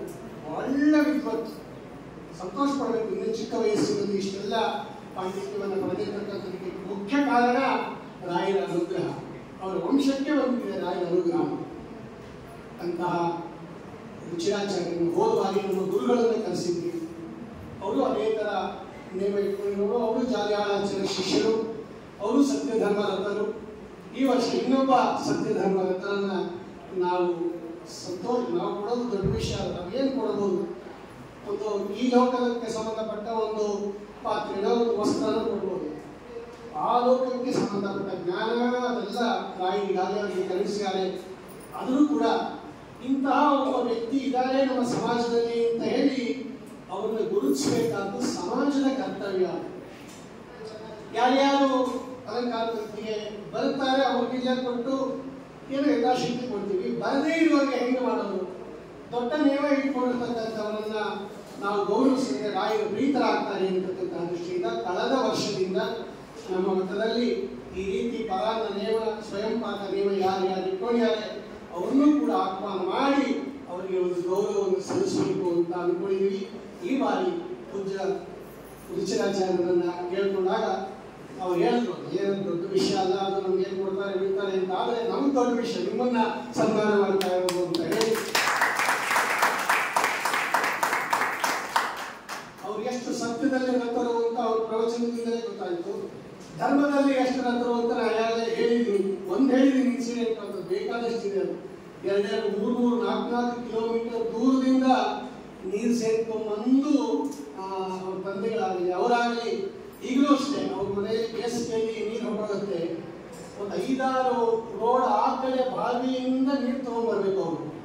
ಅದು ಏನು, ಬೆಳಗ್ಗೆ ಎಲ್ಲರೂ ಎದ್ದು ಮನೆಯ ಮುಂದೆ ನೀರು ಹಾಕಿಬಿಡ್ತಾರೆ, ಸಾರಿಸ್ಬಿಡ್ತಾರಲ್ಲ, ಸಾರಿಸಿ ಗುಡಿಸಿ ರಂಗೋಲಿ ಹಾಕಿದಾಗ ನೀರು ಚೆಲ್ಬಿಡ್ತಾರೆ, ತಗೊಂಡ್ಬರಕ್ಕಾಗಲ್ಲ. ಅವರೆಲ್ಲ ಏಳಕ್ಕಿಂತ ಮುಂಚೆ ಇವರು ಅವ್ರ ಮನೆಗೆ ಹೋಗಿ ಸ್ನಾನ ಮಾಡಿಕೊಂಡು ನೀರು ತಗೊಂಡ್ಬರ್ಬೇಕು. ಅದೇನಾದ್ರು ಆಗಲಿಲ್ಲ ಅಂದ್ರೆ ಅವ್ರ ತಲೆ ತಿರ್ಗಿ ಆರೋ ತನಕ ಕಾಯ್ಬೇಕು. ತುಂಬಾ ಕಷ್ಟ. ಧರ್ಮ ಆಚರಣೆ ಮಾಡೋದು ಅಷ್ಟು ಸುಲಭ ಅಲ್ಲ. ಅದನ್ನ ಇದುವರೆ ತನಕ ಇನ್ನೂ ಮುಂದೆ ಅವರು ಅದೇ ಧರ್ಮದಲ್ಲಿ ಆಗಿರ್ಲಿ, ಹರಿವಾಯುನವ್ರಿಗೆ ಅನುಗ್ರಹ ಮಾಡಲಿ, ಆ ರಾಯನವ್ರಿಗೆ ಅನುಗ್ರಹ ಮಾಡಲಿ ಅಂತ ಹೇಳಕ ಈ ಒಂದು ಪವಿತ್ರ ರಾಯರ ಆರಾಧನಾ ಸಂದರ್ಭದಲ್ಲಿ ಪೂರ್ವಾರಾಧನೆ ದಿವಸ 2ನೇ ವರ್ಷದ ಈ ಒಂದು ಪಂಡಿತ ಸನ್ಮಾನ, ಅದು ಏನು ಸ್ವಯಂ ಪಾಕ ಪಂಡಿತ ಸನ್ಮಾನ ಅಂತಕ್ಕಂತಹ ಈ ಕಾರ್ಯಕ್ರಮದಲ್ಲಿ ಪೂಜ್ಯ ಆಚಾರ್ಯರಿಗೆ ನಮ್ಮ ಮಠದ ಪರವಾಗಿ, ನಿಮ್ಮೆಲ್ಲರ ಪರವಾಗಿ ಈ ಒಂದು ಚಿಕ್ಕ ಗೌರವವನ್ನು ಸಲ್ಲಿಸ್ತಾ ಇದ್ದೀವಿ. ಮಂಗಳಾರತಿ ಆದ ತಕ್ಷಣ ನಮ್ಮ ಮಠದ ಪದಾಧಿಕಾರಿಗಳು ಅದನ್ನು ಅವರಿಗೆ ಸಲ್ಲಿಸ್ತಾರೆ. ಅವರೇ ಹೇಳಿದರು, ಸರ್ವದೇವ ನಮಸ್ಕಾರ ಕೇಶವ ಪ್ರಗಚ್ಚತಿ ಅಂತ ಅವರ ಅಂತರ್ಯಾಮಿ ಅಂತಕ್ಕಂಥ ಭಗವತ್ಕಾಗಲಿ ಅಂತ ಪ್ರಾರ್ಥನೆ ಮಾಡ್ತಾ ಇದ್ದೀವಿ. ಆಚಾರ್ಯರು ಮಂಗಳಾರತಿ ಆದಮೇಲೆ ಗೌರವ ಸ್ವೀಕಾರ ಮಾಡಿದ್ಮೇಲೆ ಮಂತ್ರಾಕ್ಷತೆ ಕೊಡ್ತಾರೆ. ಆಮೇಲೆ ಇನ್ನೂ 2 ಪಂಡಿತರು ಚಿಕ್ಕದಾಗಿ ಉಪನ್ಯಾಸ ಮಾಡಲಿದ್ದಾರೆ. ಇನ್ನೂ ಇದು ನೈವೇದ್ಯ ಆಗಬೇಕು. ಹಾಗಾಗಿ ಸಾಕಷ್ಟು ಸಮಯ ಇರೋದ್ರಿಂದ ಎಲ್ಲರೂ ಇಲ್ಲೇ ಕೂತು ಶ್ರವಣ ಮಾಡಬೇಕು ಅಂತ ಪ್ರಾರ್ಥನೆ.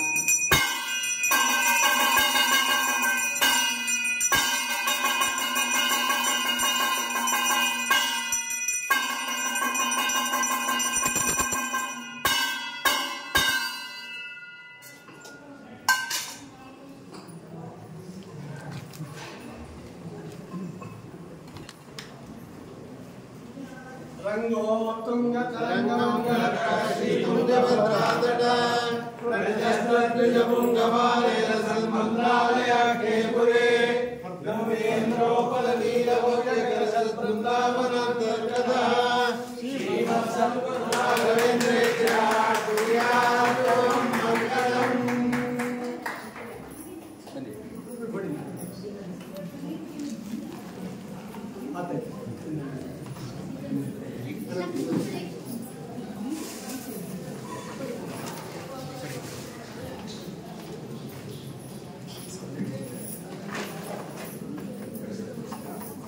ನಮ್ಮ ಜನ್ಮದಲ್ಲಿ ಪ್ರಪ್ರಥಮ ರಾಯರ ಅಲಂಕಾರ ಅಂತ ರಾಯರ ಅನುಗ್ರಹ ಪಡಿತಾ ಇರೋದು.